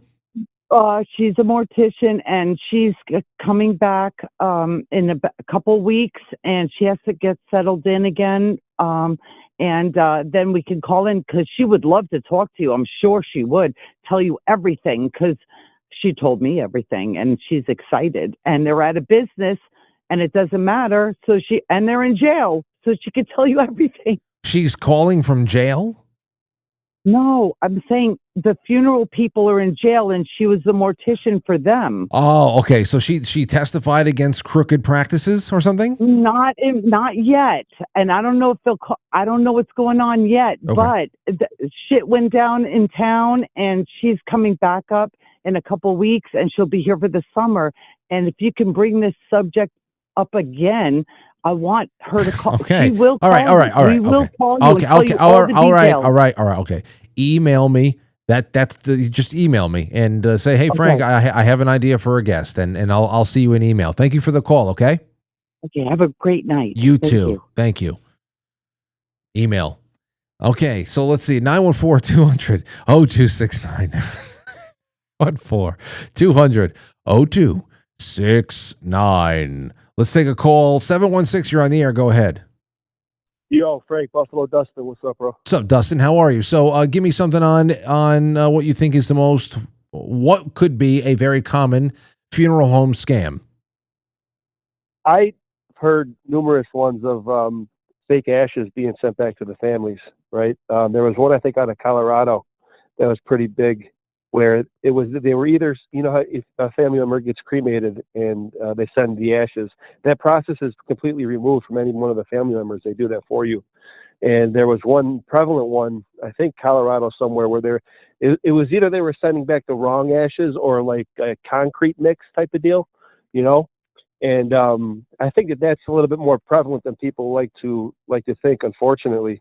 And then it makes you think about stuff like, did you hear about like that warehouse that was caught by the FBI that had a whole bunch of like human corpses and body parts? And it's like you wonder if there's some kind of backdoor deals going on where if they're not going to cremate the body, obviously what are they doing with them, right? Yeah. And if there are companies out there that house these cadavers, unfortunately, and make money off of them, like those two things, I mean, it's not directly, you could assume it's correlated. I mean, if people are going to make money off it, it's really morbid. But I've heard, as far as being the most prevalent, I would think that might be up there in the running, like giving back fake ashes to the families. How fucked up is that? It then is. if they are making money off bodies, like body parts or whatever, like the one the FBI found, I think, Arizona, something like 2015 or some shit like that, like that's pretty nefarious and real fucked up. Oh, so it that's is. probably a big one. It is. It kind of like gives forms a pit in your stomach when you really think about it. And as far as what you're talking about with the shared or the contaminated ashes or something like that, I have so many of them in the comments here. Dustin, thank you for the call. Let me get around to these comments. Here is from just the short I released on YouTube about a half hour before we went live. I'm gonna try to do those a little bit more. Ask the big question of the night and put out a little piece of information to see if we get any. I'm always tinkering with stuff. When my dad passed away, the funeral home in my hometown of Colorado, says Eric Seamount. in my hometown of Colorado was selling bodies and giving the families cement as ashes. A friend of our family and their mom was one of the victims. Nicotine Kitty says the upselling. No, I am not paying for a more pretty, more comfortable pillow for my lovely deceased family member, but thanks for the concern. $300. Yeah, okay. Mike Lindell should look into it.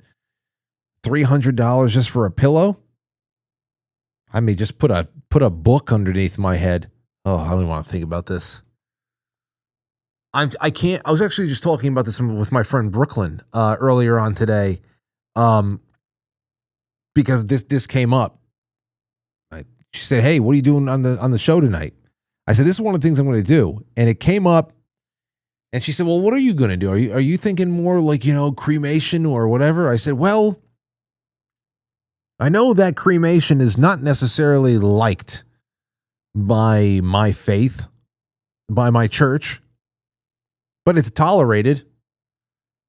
And I think it's more so just, I know I'm dead at that point, but I'm so claustrophobic about the idea of being locked in a box and put 6 feet under all that. I'm just like, I feel like, no, nope.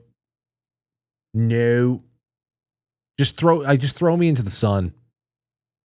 Just somebody catapult me into the sun. That apparently, according to many people out there on the internet these days, the sun is a lot closer than 93 million miles. So just throw me into the sun, please. What is that? Superman 4, when he throws all the nuclear bombs into the sun, and that nuclear Superman guy comes out with the long fingernails. I like that Superman the least. Yeah, do that to me. Let's see. Two Dogs Mike D says crematoriums will remove the gold teeth from the ashes and sell it.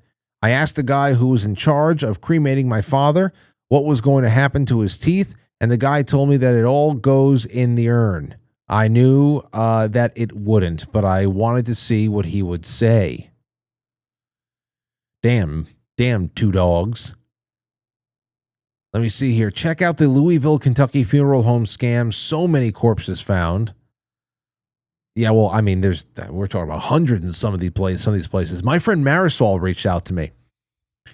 She said, "Frank, when my grandfather died, they didn't want to lower the casket while they were there, while their family was there. I'd already heard stories of caskets being swapped after you leave. My family got into a fight that day. Oh, my grandmother, not grandfather. My grandmother's casket was covered in a light beige material, and it seemed like they did not want to get dirt on it. So I was the first to dirty it up. Needless to say, we did not leave until the last of the dirt was pounded to the ground." All right. I mean, crazy stuff. There's more here. Let's take. Listen, you call in. We still got a couple minutes left. Joyride says, "My dad bought insurance from the local funeral homes years ago and never told anyone until recently. If he hadn't said anything to me, I wouldn't have known. The policy he paid for up front was $6,500, and that would have been wasted, and it is non-transferable." Non-transferable.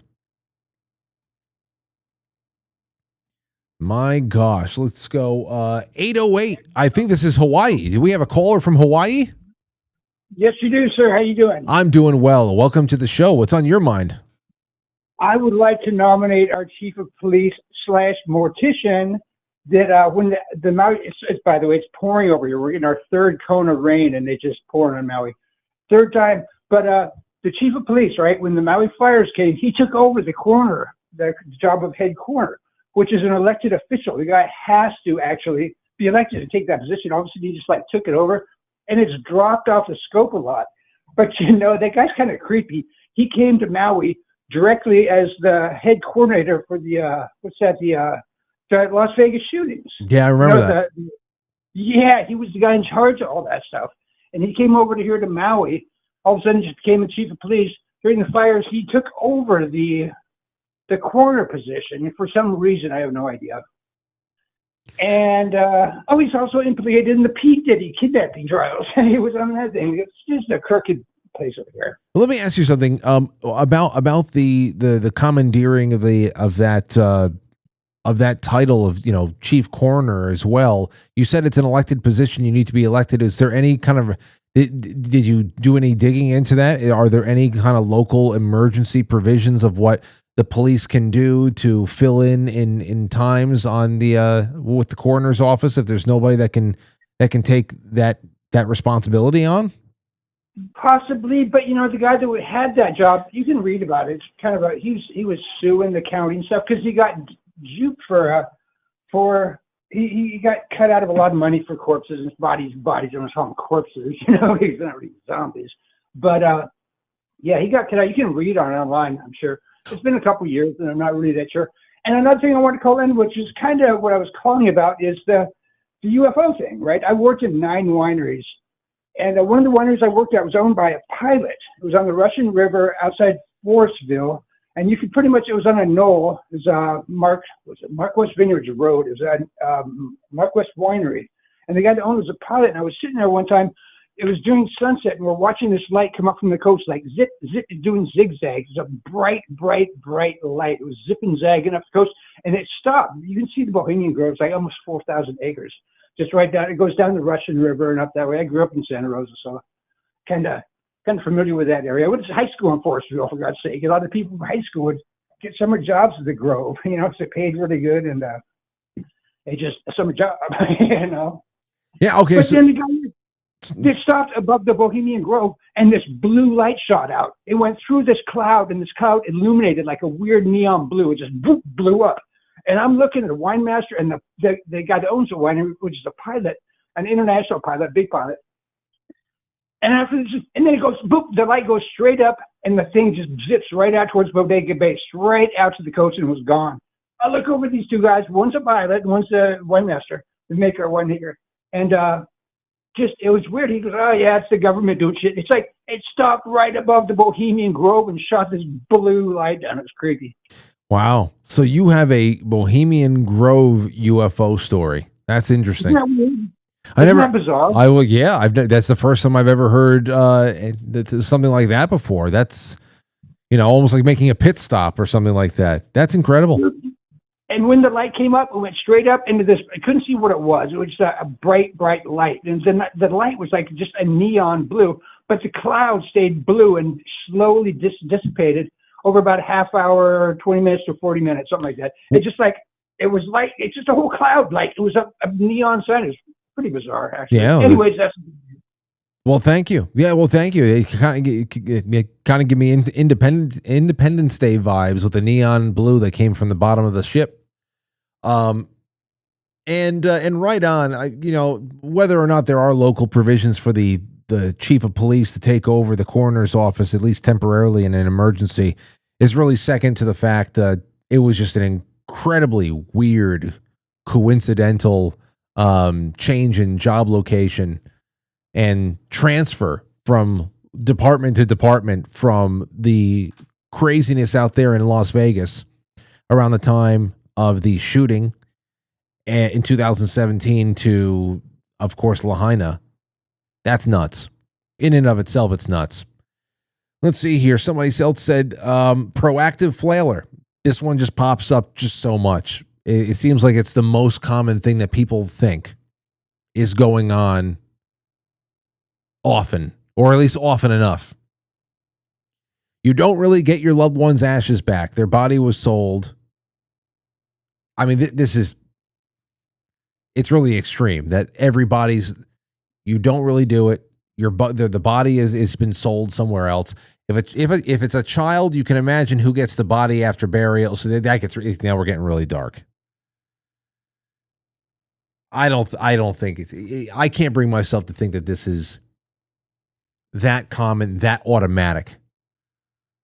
But to also think that it is exceedingly rare, it never happens, or all the stuff that is reported in this sense is mostly just tall tales and grossly exaggerated is ridiculous as well. So there is that. Oh boy. Just crazy. Just crazy. Here's one for you. Funeral home worker here, body removal tech. I started reading some of the comments. You guys will believe absolutely anything you hear. For starters, the only way a casket is reused. See, I'm glad for comments like this. The only way that a casket is reused is with a temporary or rental, which is like a box that you're placed in for viewings that fits into the outer shells of the caskets so that once the viewing is over, you can be buried in the inner box and the rental shell is cleaned and sanitized. And for the people like the people out there who are like, there's no new cemeteries, they expand the ones once they already, I have seen expansion, new acres that are added on, mausoleums that have been built so they can just start getting people into wall slots. So I certainly don't see any, hey, coming this August, brand new cemetery, get your plots. But I'm sure at some point there was. I have not seen any new cemeteries being advertised, no doubt. But there has to be ways to expand. That whole comment before about if a grave site does not get visitors within 5 to 10 years, then the person that's already in there is just buried deeper, and then the new person is on top. Then what happens to the headstone? They just put it somewhere. I don't know. I you know what? I'm sure that there's some scenarios where something freaky was done like that. Even that is something I would not deny has not happened at least once. But as far as the frequency of it all and the commonality, as far as the no new cemeteries people out there, they expand the ones that we already have, and there's also storage facilities with coolers, so the bodies don't just quickly decompose. But these coolers literally could be in any type of looking building, churches, funeral homes, underground, hell, even in warehouses that you easily could be passing by every day, or warehouses you even live near. I guarantee you there's more bodies everywhere than UK, but they aren't being recycled nor eaten. The things I'm reading here is absolutely insane, I swear. Then there's more. As a former cemetery worker, I can confirm this is true. And then everybody else, death is a business. 10 years ago, I'd believe that this was nuts. But in today's world, I don't know. And that's just what goes back to what we were talking about with Leah. When Leah was bringing that stuff up, people know that they have been dicked over on everything, big and small. Immense lies, small lies that you would consider frivolous and meaningless, that they do it anyway. Anyway, pathologically, they all pathological. It makes you wonder why.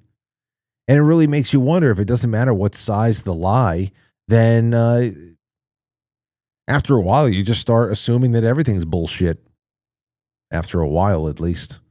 All right, anybody, it's been great to hang out with you tonight. On the flip side tonight, I have another update. It's a 12-minute update from the Promethean updates that are being put out there that I just want to get the latest of it. This was a couple hours ago. The headline is Trump's civilizational gamble. The Iran move that Empire and Netanyahu can't stop. So apparently there has been a victory, according to Promethean, Promethean action. And for the hell of it, I want to listen to it with you. So come over to the flip side. It's on pilled.net. I'm going to drop the link into the description over here as we end. But let me make sure I did not miss anybody. Let me see. Nakey Lamb says, "Hey, Frank, I wish to win tomorrow night. Great show tonight. And you know what? I hope that you do. I hope that you do, friend. Thank you." Stowsoup says, "Evening, Frank and Franklies. Great hump day. Berserking History in Buffalo says, one of the best shows on YouTube, Frank. Keep crushing it. Buffalo Dustin." It's great to have Buffalo around. There's been a lot of people that I haven't seen in a while that have popped up again. I don't know if that's algorithmic or if it's just the way life goes, but it's nice when you make a reconnection. I emailed Legacy Rant last night. Let's see if I get a response from that. Actually spoke to Abe today too. Wanted to tell him about a new protein shake that a protein shake that I love that went back to original formula. So I'm very, very happy because the taste of it just absolutely sucked after they changed it. New management, they said. They reached out to me from NSP and they said, hey, you know, you used to be buying our protein shakes often, and the whatchamacallit, the beef liver capsules, because that's what I was doing, was just those protein shakes with the raw eggs and everything. I love the taste of it. And I stopped using it when they changed the chocolate flavor to German chocolate cake. And it was all still clean ingredients, but it just tasted like ass. It just didn't, I don't know. Something didn't, so I was using it less and less. I haven't bought a tub from them in many months. They reached out to me. I said, what's going on, man? I'll tell you what's going on. You changed the formulation. This German chocolate cake shit sucks. And they said, you know what? That's completely on us. Prior management, they changed the formula, they changed the taste. We didn't like it. We went back. I said, are you sure? So we're going to send you a tub. You can see for yourself. I said something else there too. I tried setting up an affiliate with you guys before because I had a lot of people out there that were asking me at the time, you know, Frank, where are you getting your beef liver capsules? Frank, you know, what protein do you use? So I haven't had, you know, aside from, you know, putting the signals, I put the signals inside of my NSP protein shake, but I haven't been doing any of it lately because the NSP has been so disappointing. That's Vince Gironda's website. They said it's back to normal. I'm going to taste it again. If I like it, then I'll ask them, okay, well, do you guys still have an affiliate program? Because I know there's a lot of people out there who are getting jacked and tan for the summer. They're going to want to know about this incredible milk and egg protein shake. And, yeah, I don't know what the fuck I'm talking about. Cruz says, Frank, I'm from Nebraska. I think you touched on a great point. Just like the internet was used to control, it has also woke a lot of us up. AI will also be the same. It could also help us as much as control us. Yeah. Yeah, nothing should ever be broad stroked. Nothing should ever be broad stroked. People were warning against the prevalence of the personal computer.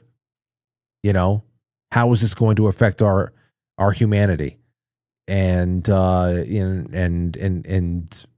academic undercutting academic pedigree and all that stuff. You know, the typewriters, you can, all types of shit. People warned against it all.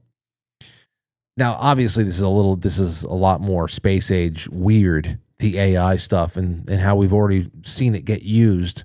But nothing compared to the 1990s and everybody getting their first PCs in their house. That's for sure. It's on a completely different scale. But I understand what you're saying there. All right, ladies and gentlemen, that's it for tonight.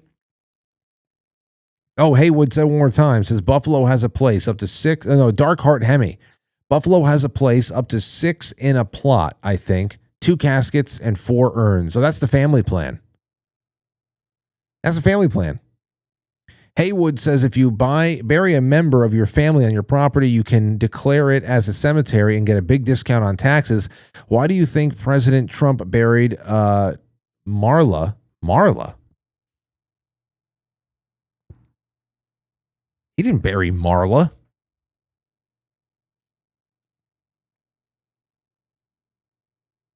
On his golf course. Hold on.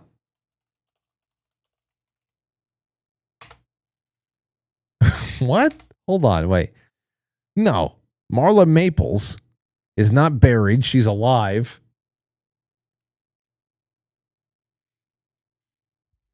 It was Ivana that he buried. Jeez Louise. She's honest mistake. Completely honest mistake. All right, it's well past 9 o'clock now. Thank you guys so much for the support. I'll see you tomorrow night, 7 o'clock. I think Jay Gulinello is going to be here. We're not going to start the Hall of Fame, the Rock and Roll Hall of Fame, tomorrow night. I talked to Anthony about it. I think we might be able to do some overlap with the Playhouse on that. I think Anthony would be great on those types of nights, but more on that later on. Thank you so much. Head over to the flip side. I'm dropping the link in the chat rooms right now and become a sponsor of the show and buy yourself some Keto Brains. I'll see you tomorrow. Be well. I'll catch you on the flip side.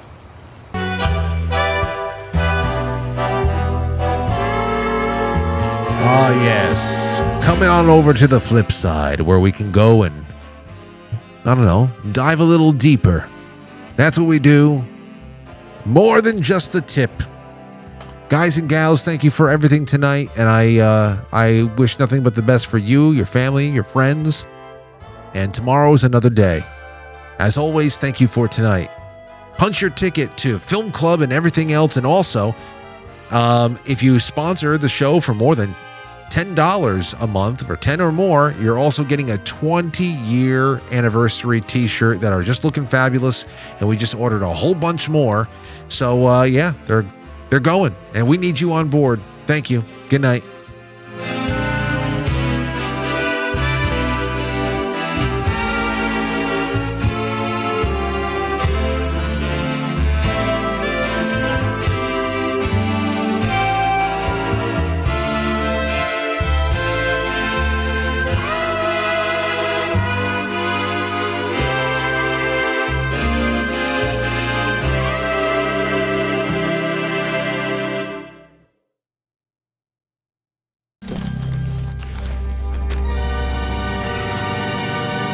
Happy birthday, Billy.